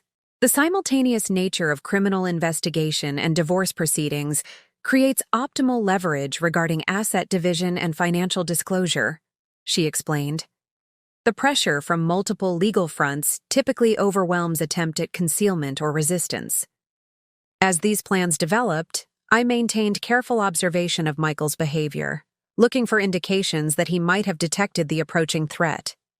His patterns remained consistent: continued confidence in his financial manipulations, ongoing dismissal of my financial understanding, uninterrupted focus on maintaining his professional image. The blind spots in his perception remained intact, shielding him from recognition of his impending downfall. The final weakness in Michael's position became evident as federal investigators completed their financial analysis. Despite his sophisticated fraud mechanisms, he had failed to establish genuine financial independence. His lifestyle, business operations, and future planning all depended on continuous access to the funds he had fraudulently obtained and concealed.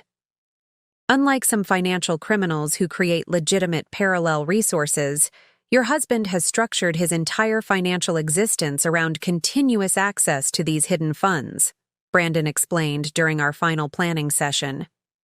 When these resources are frozen through enforcement actions, he will have virtually no independent financial capability. This complete dependency on fraudulent financial structures created extraordinary vulnerability to the coordinated actions now prepared against him.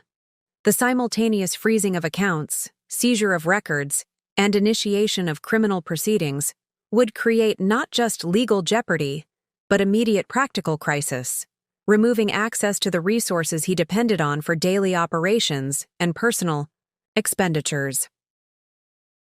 As the date for federal action approached, I reviewed the comprehensive analysis of Michael's vulnerabilities with the core team of professionals who had helped develop the response strategy. What emerged was a clear picture of a man whose greatest strengths had created his greatest weaknesses, whose confidence had become blindness, whose complexity had become predictability, whose dismissal of others had created his own exposure. The antagonist's weaknesses had been systematically identified, analyzed, and incorporated into a strategic response that would transform his perception of untouchable success into the reality of comprehensive accountability.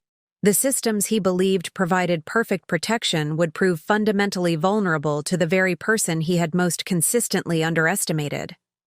What had begun as methodical documentation transformed into cascading developments as multiple streams of investigation converged.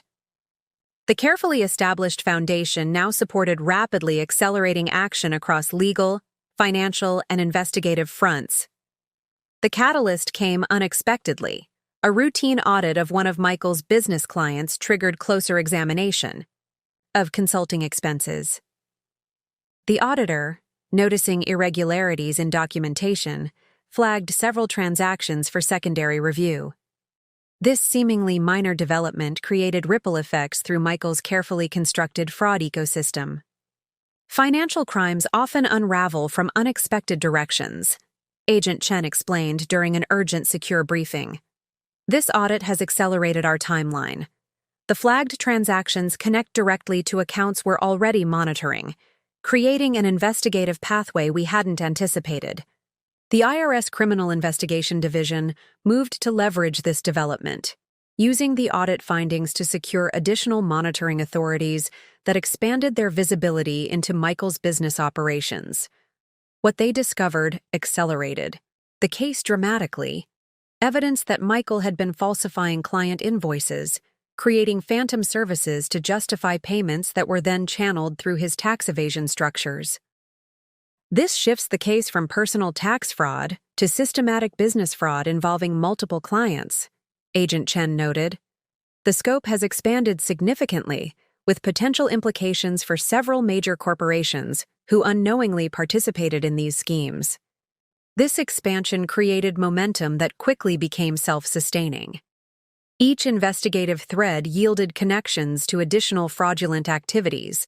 Each documented transaction revealed links to previously unknown accounts. Each business relationship examined showed evidence of financial manipulation. Clara's team at Meridian Financial Forensics played a crucial role during this acceleration phase, providing specialized analysis that helped federal investigators navigate the increasingly complex financial landscape they were uncovering. The patterns are consistent but evolving, she reported after reviewing the latest findings. We're seeing adaptation in his methods over time, increasing sophistication, but also increasing risk as the schemes expanded. This evolution created a comprehensive timeline of criminal activity that strengthened the case substantially. The evidence didn't show isolated incidents that might be explained as errors or misunderstandings, but rather a systematic progression of deliberate fraud that had developed over years into an elaborate criminal enterprise. As the financial investigation accelerated, parallel developments emerged in tracking Michael's hidden assets. Brandon's asset recovery team identified a previously undiscovered property purchased through a layered ownership structure, a beachfront villa in a remote location that appeared designed as a potential escape option rather than an investment. This property acquisition shows a different pattern than his other assets, Brandon explained, presenting satellite imagery and ownership documentation. The extraordinary measures taken to obscure ownership suggest contingency planning rather than typical tax avoidance. The timing, purchased shortly after you discovered the affair, raises significant concerns about potential flight risk. This discovery triggered immediate reassessment of the enforcement timeline. What had been planned as a methodical process accelerated into urgent action coordination. Agent Chen initiated emergency protocols to secure monitoring of Michael's movements, while expediting the preparation of search and seizure warrants. The momentum wasn't limited to federal investigation.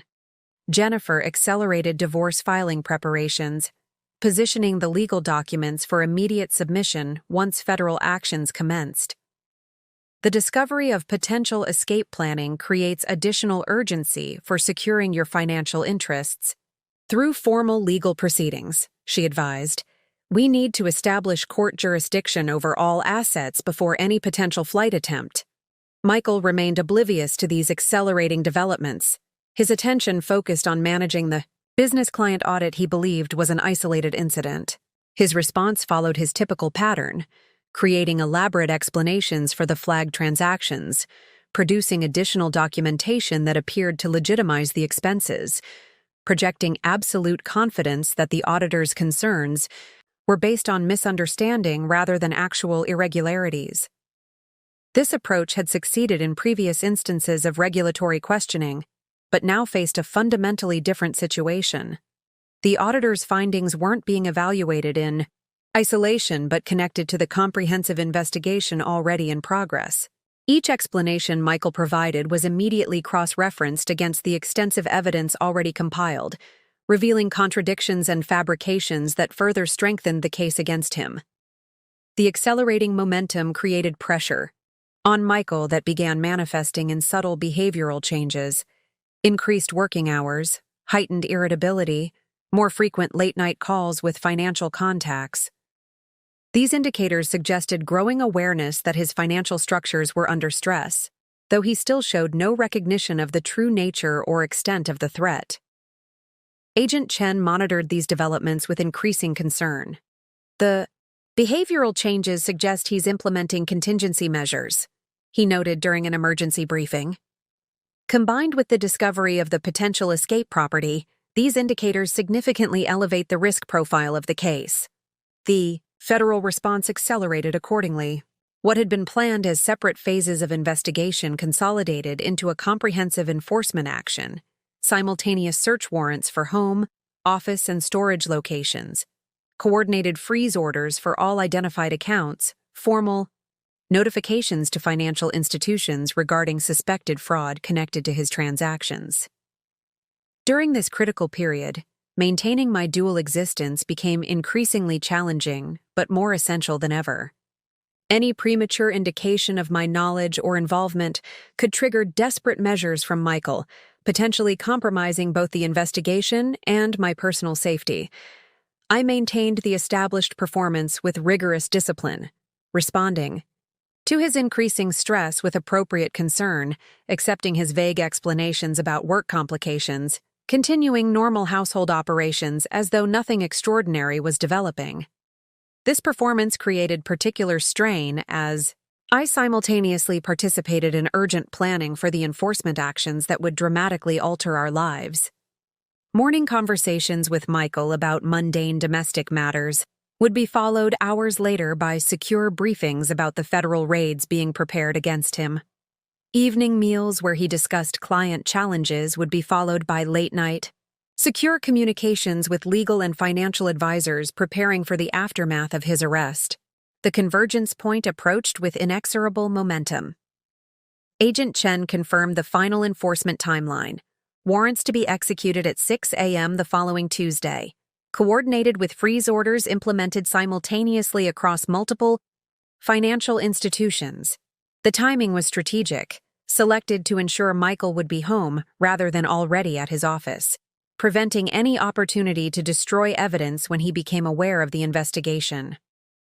Once enforcement actions begin, the situation will evolve rapidly, Agent Chen advised during our final pre-enforcement briefing. The simultaneous nature of these actions is designed to create overwhelming pressure, preventing evidence destruction, asset movement, or potential flight, but also typically triggers significant psychological response when the subject realizes the comprehensive nature of the investigation. As this decisive moment approached, the acceleration created a strange temporal distortion. Months of methodical preparation suddenly compressed into hours of urgent finalization. Each component of my network moved with practiced precision to secure their respective elements of the response strategy. Jennifer finalized the divorce filing, positioning it for submission immediately after federal actions commenced. Brandon's team prepared emergency filings to secure any assets not covered by federal freeze orders. Daniel developed measured statements for potential media inquiries that might follow public enforcement actions. Dr. Levine provided final guidance on managing the psychological transition from covert to overt proceedings. The night before the scheduled enforcement, Michael returned home later than usual, his expression showing the strain of managing the escalating complications in his financial schemes. He offered the familiar explanation about client challenges, unaware that the regulatory complications he vaguely referenced were directly connected to the investigation he would face the following morning. I maintained the performance flawlessly, offering sympathy for his professional stress while showing no indication of my knowledge of its true cause. This final evening of our fraudulent marriage carried a strange poignancy. The last hours of a relationship built on systematic deception, the final performance of a role I had maintained for strategic necessity rather than authentic connection. Michael finally slept. I reviewed the comprehensive preparations for what would follow. The accelerating momentum had transformed methodical documentation into imminent accountability. Years of financial crimes and personal betrayal would face coordinated response through federal investigation, legal proceedings, and financial recovery actions. The careful foundation established over months would now support the swift and comprehensive consequences about to unfold. The acceleration had been managed with the same strategic discipline that characterized the entire response, leveraging emerging developments while maintaining coordinated action across multiple domains. What Michael would experience as sudden, overwhelming disruption was in fact the culmination of precisely orchestrated processes designed to ensure comprehensive accountability. The morning of the federal enforcement action dawned with remarkable ordinariness. Sunlight filtered through bedroom curtains, the coffee maker cycled through its programmed brewing sequence, and birds called from the maple tree outside our kitchen window. This mundane domestic scene stood in stark contrast to the extraordinary events about to unfold. I had been awake since 4:30 a.m., having slept little during the night. Not from anxiety, but from a heightened state of alertness, a focused readiness, for the pivotal moment that would transform theoretical planning into tangible reality. I moved through morning routines with practiced precision, preparing coffee and reviewing news headlines as I did every day, the perfect picture of normal domestic life. Michael emerged from the bedroom at 5:45 a.m., dressed in the expensive casual attire he favored before changing into business formal at his office. His expression showed lingering stress from the previous evening, but with the renewed confidence that came with morning, the belief that whatever challenges had seemed overwhelming in night's darkness would yield to his intelligence and strategic thinking in daylight. "Early start today?"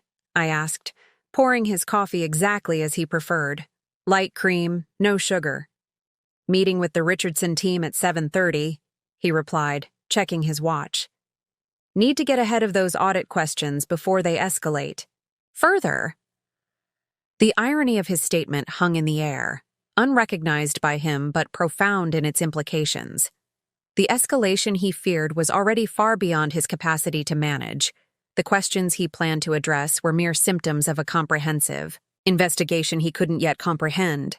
I nodded with appropriate interest, maintaining the performance that had become second nature. "Will you be home for dinner? I was thinking of making that salmon you like." This mundane domestic planning, discussing evening meals while federal agents prepared to execute search warrants, created a surreal cognitive dissonance that characterized these final moments of our fraudulent marriage. The parallel realities were about to collide with force that would permanently alter both our lives.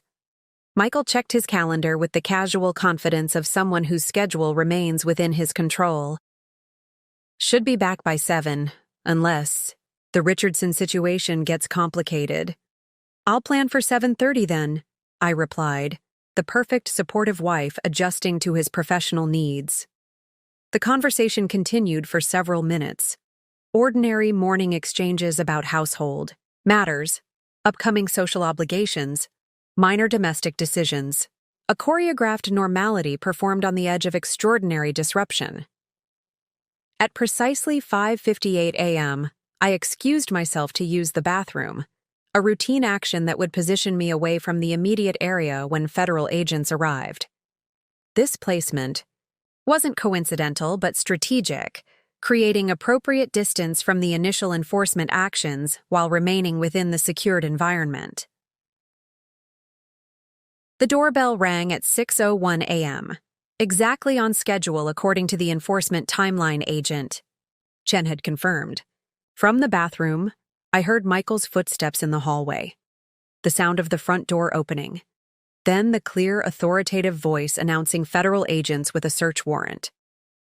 The moment of collision had arrived, the parallel realities, merging into a single, undeniable truth that would permanently transform both our lives. I remained in place, following the carefully established protocol for these initial moments of enforcement. My role was not to witness Michael's first confrontation with consequences, but to maintain appropriate distance until the situation was fully secured. I heard multiple voices now, professional, measured instructions from the agents, Michael's increasingly agitated responses as the reality of the situation began penetrating his comprehension. The sound of additional agents entering the house, the professional recitation of his rights, the systematic implementation of the search protocols that had been meticulously planned. After exactly 7 minutes, the time frame Agent Chen had indicated would be required for preliminary security, a female agent knocked on the bathroom door. "Mrs. Sullivan, I'm Special Agent Melissa Torres. The situation is secure now. We'd like to speak with you in the living room." I opened the door, presenting the appropriate mixture of confusion and concern that would be expected from someone unexpectedly encountering federal agents in their home. The performance wasn't entirely fabricated.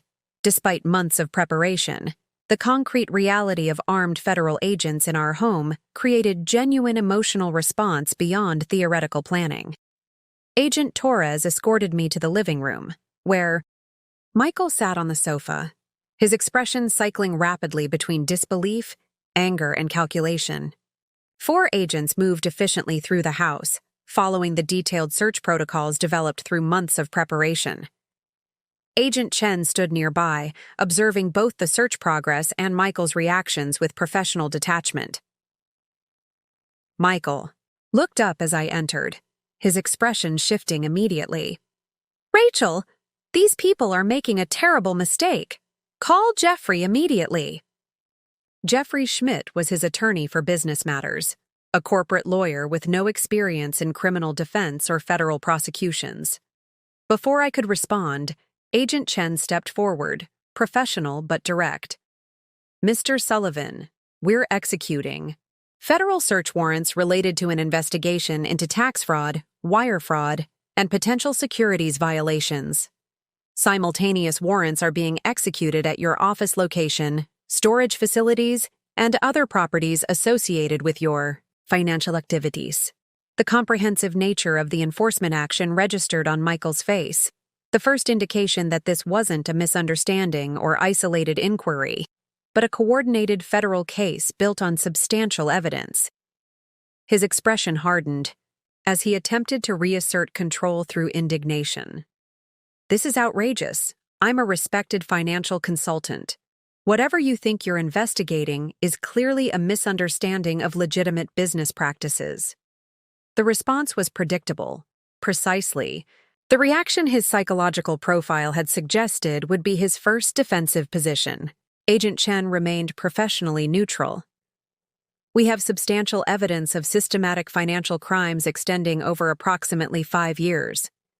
Your accounts at multiple financial institutions have been frozen pending further investigation, and we are seizing all electronic devices and financial records as specified in the warrants." Each statement landed with visible impact, not just the legal declarations, but the implicit revelation that months of investigation had preceded this moment. Michael's perception of himself as untouchable, as too intelligent to be caught, confronted the reality of a federal case built on comprehensive evidence and coordinated across multiple agencies. His attention turned to me again, his expression suggesting he expected me to be overwhelmed, confused by technical matters beyond my understanding.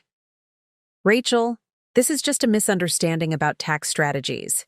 It'll be cleared up quickly. Just stay calm and let me handle this." The dismissive reassurance, so consistent with his pattern of undermining my financial comprehension, created the perfect opening. The decisive opportunity I had anticipated had presented itself organically, allowing the transition from covert to overt positioning without artificial confrontation. "Actually, Michael," I said, my voice shifting from the supportive wife tone. He expected to something more measured, more professional. "I understand exactly what's happening." I turned to Agent Chen with a slight nod, the predetermined signal that I was ready to transition from the performance of uninformed spouse to acknowledged cooperating witness.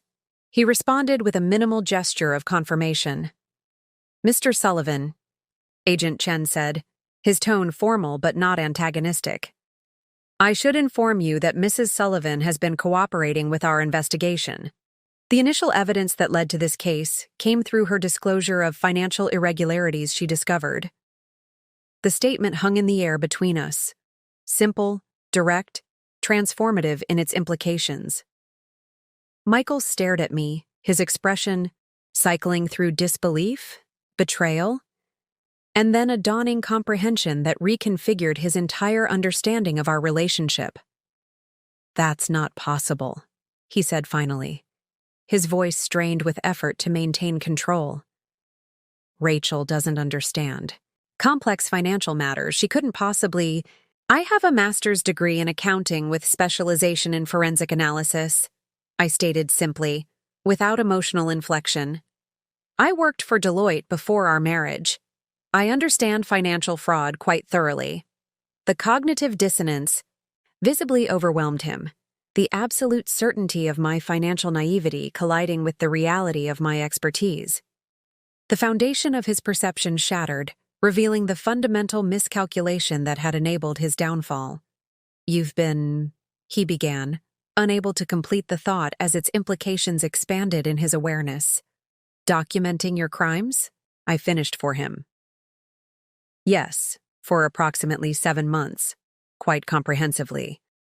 The decisive opportunity had arrived and been seized, not through emotional confrontation, but through simple factual revelation that demolished his fundamental assumptions.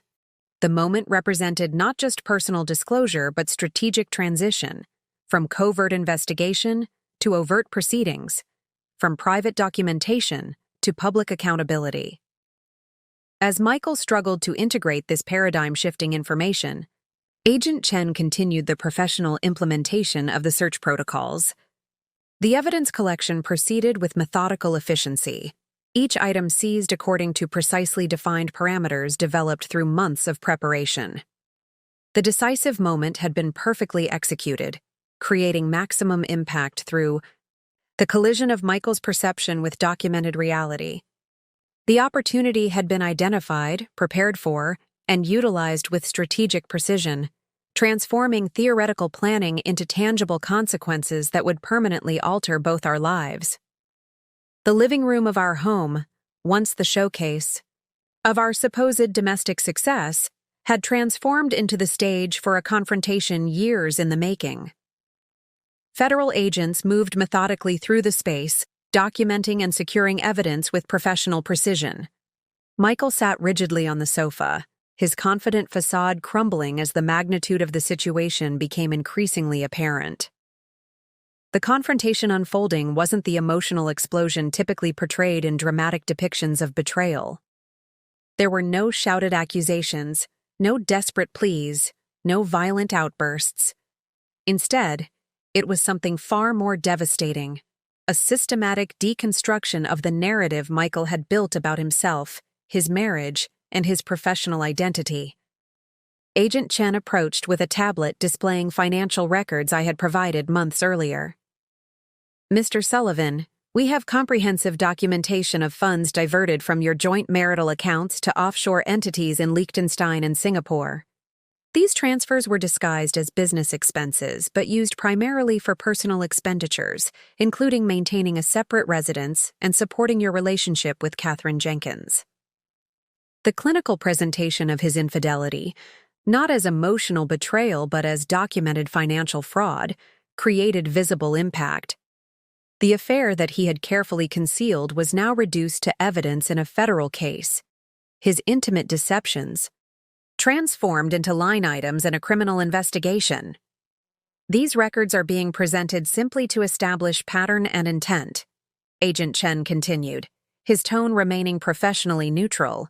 The primary focus of our investigation is the systematic tax evasion conducted through your consulting business, involving approximately $4.7 million in unreported income over a 5-year period. The precise figure, drawn from the meticulous forensic accounting I had helped develop, landed with unmistakable force. This wasn't vague accusation, but specific, documented fraud that would be nearly impossible to dismiss as misunderstanding or accounting error. Michael's attorney arrived 40 minutes into the search, not Jeffrey Schmidt as Michael had requested, but Patricia Winters, a criminal defense specialist clearly summoned by Schmidt once he understood the nature of the federal action. Her arrival shifted the dynamic slightly, introducing professional legal representation into the confrontation. After a brief private consultation with Michael, Patricia addressed Agent Chen with measured formality. My client will not be making any statements at this time. We request clarification on the specific allegations and evidence supporting these extraordinary actions. The warrants contain detailed descriptions of the alleged violations, Agent Chen replied, providing copies of the documents. Your client is currently facing potential charges related to tax evasion, wire fraud, money laundering, and securities violations. The evidence includes banking records, communication documentation, client financial statements, and testimony from cooperating witnesses. As Patricia reviewed the warrants, her expression shifted subtly, professional concern deepening. As she recognized the comprehensive nature of the case, this wasn't a fishing expedition but a thoroughly developed federal prosecution supported by substantial evidence. Throughout this exchange, I maintained composed presence, neither confrontational nor apologetic, simply present as the reality I had documented became the official focus of federal action. My role in this confrontation wasn't to engage emotionally, but to represent the transition from private betrayal to public accountability. Michael finally addressed me directly, his voice strained with effort to maintain control. How could you do this after everything I've provided for us? The question revealed the fundamental misconception that had defined our relationship. His perception that material provision justified deception, that financial support entitled him to betrayal. The confrontation wasn't just about criminal charges, but about this fundamental imbalance in how he understood our marriage. You didn't provide for us, Michael, I replied, my tone even rather than accusatory. You used our marriage as cover for systematic fraud. You depleted our joint finances to support your affair. You built a life of deception that happened to include me as an unwitting participant.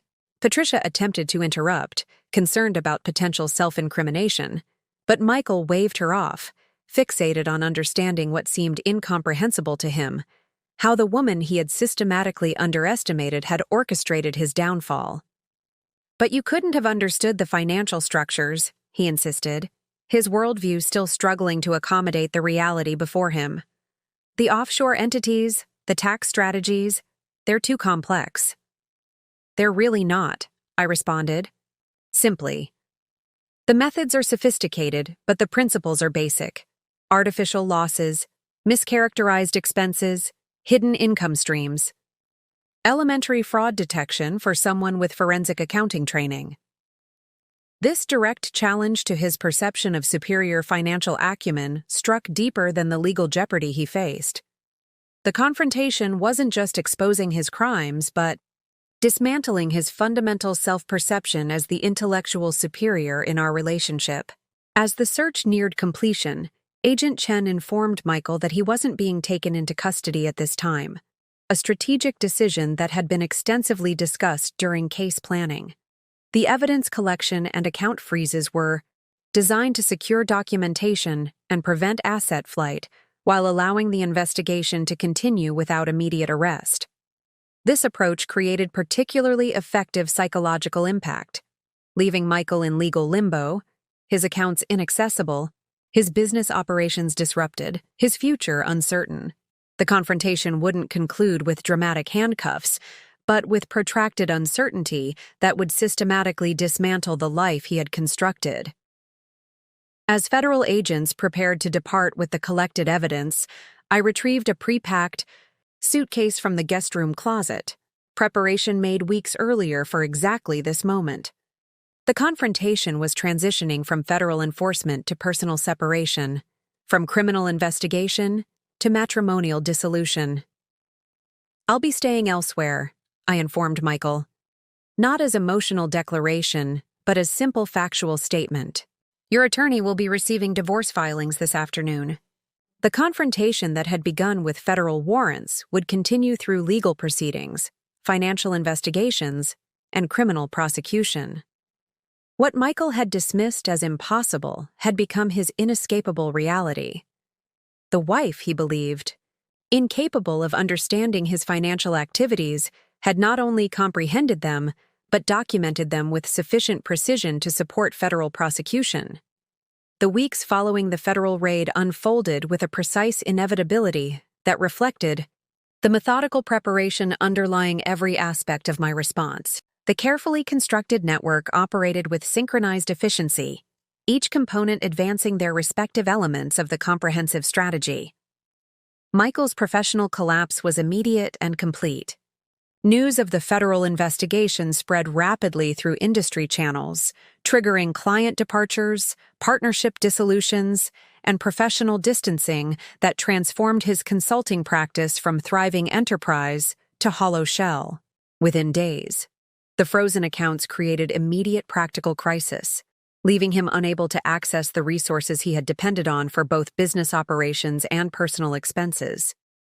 Patricia Winters negotiated emergency living expense releases through the court, but these provided bare minimum support rather than the luxury lifestyle he had maintained through fraudulent means. The beachfront property I had discovered proved particularly significant in aftermath proceedings. Federal agents confirmed it had been prepared for potential escape, stocked with cash, equipped with communication devices not tied to his known accounts, furnished with materials suggesting planned extended absence. This discovery strengthened both the criminal case regarding flight risk and the divorce proceedings regarding asset concealment. My own transition proceeded according to carefully established plans. I moved into a secured apartment leased months earlier under my maiden name, maintaining privacy while the initial media interest in the case subsided.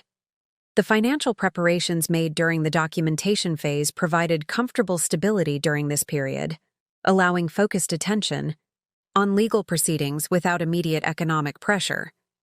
Jennifer's handling of the divorce filing proved strategically masterful. The submission coincided precisely with the federal enforcement actions, leveraging the comprehensive evidence of financial crimes to secure emergency asset protection orders that prevented any remaining resources from being concealed or depleted. Most revealing aftermath development came through Michael's evolving response as the full scope of the case against him became clear. His initial position, confident dismissal of misunderstandings that would be quickly resolved, gave way to increasingly desperate attempts at negotiation as the evidence mounted. He's finally recognizing the comprehensive nature of the documentation, Marcus observed during a legal update meeting. The progression is typical, from denial to bargaining to potential cooperation, as the reality of potential consequences becomes unavoidable.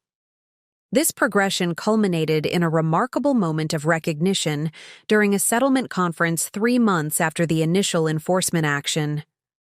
Michael, now visibly transformed by the stress of criminal proceedings and financial collapse, addressed me directly for the first time since the confrontation in our home. "I never believed you could do this," he said, his tone more bewildered than angry. "I never thought you were capable of understanding what I was doing, let alone documenting it so thoroughly."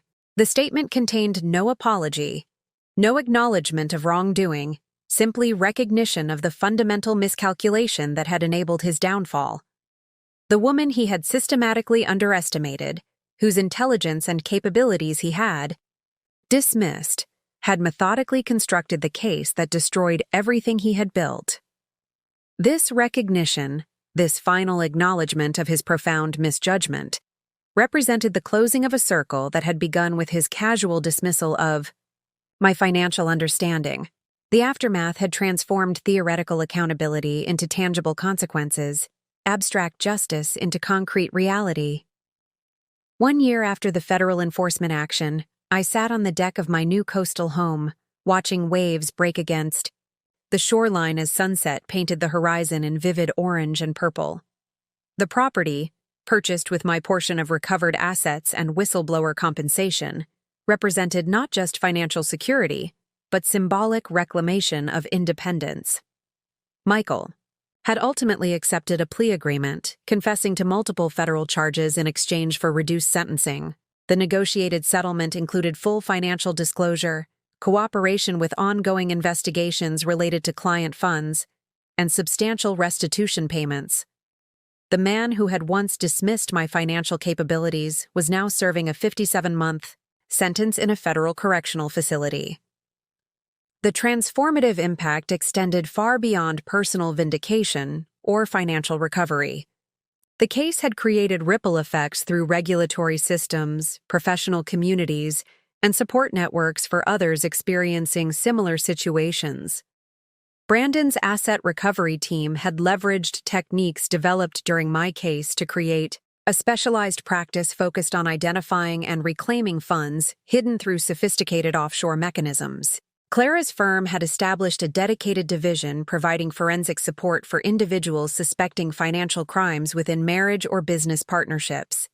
Most significantly, Jennifer had used insights from our case to develop educational resources helping individuals recognize and document financial abuse, creating practical guides that transformed complex forensic techniques into accessible approaches for those without specialized training. These extensions transformed what might have remained personal justice into systemic impact, using the specific mechanisms of Michael's accountability to create broader protections for others facing similar circumstances. The network developed for individual response had evolved into infrastructure supporting wider change. My own professional identity underwent parallel transformation.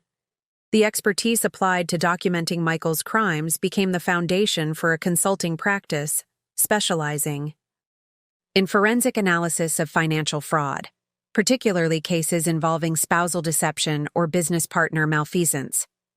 The capabilities he had dismissed became the core of a successful career, helping others navigate similar situations. This professional evolution represented perhaps the most profound transformative impact, the complete reversal of Michael's dismissal. The financial understanding he had characterized as limited became recognized expertise. The skills he had belittled became valued professional capabilities.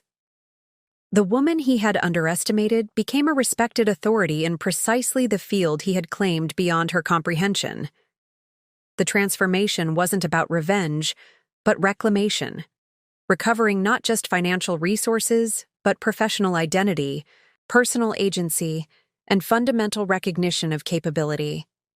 What began as response to betrayal had become catalyst for comprehensive reconstruction of life, career, and purpose. As the sun slipped below the horizon, I reflected on the journey, from dismissed wife to forensic specialist, from financial victim to recognized expert. The transformation that had begun with systematic documentation of betrayal had culminated in systemic change benefiting others facing similar circumstances. The decisive lesson wasn't that betrayal demanded revenge, but that accountability created transformation. That methodical response to injustice could generate not just personal vindication, but positive evolution extending far beyond individual circumstances.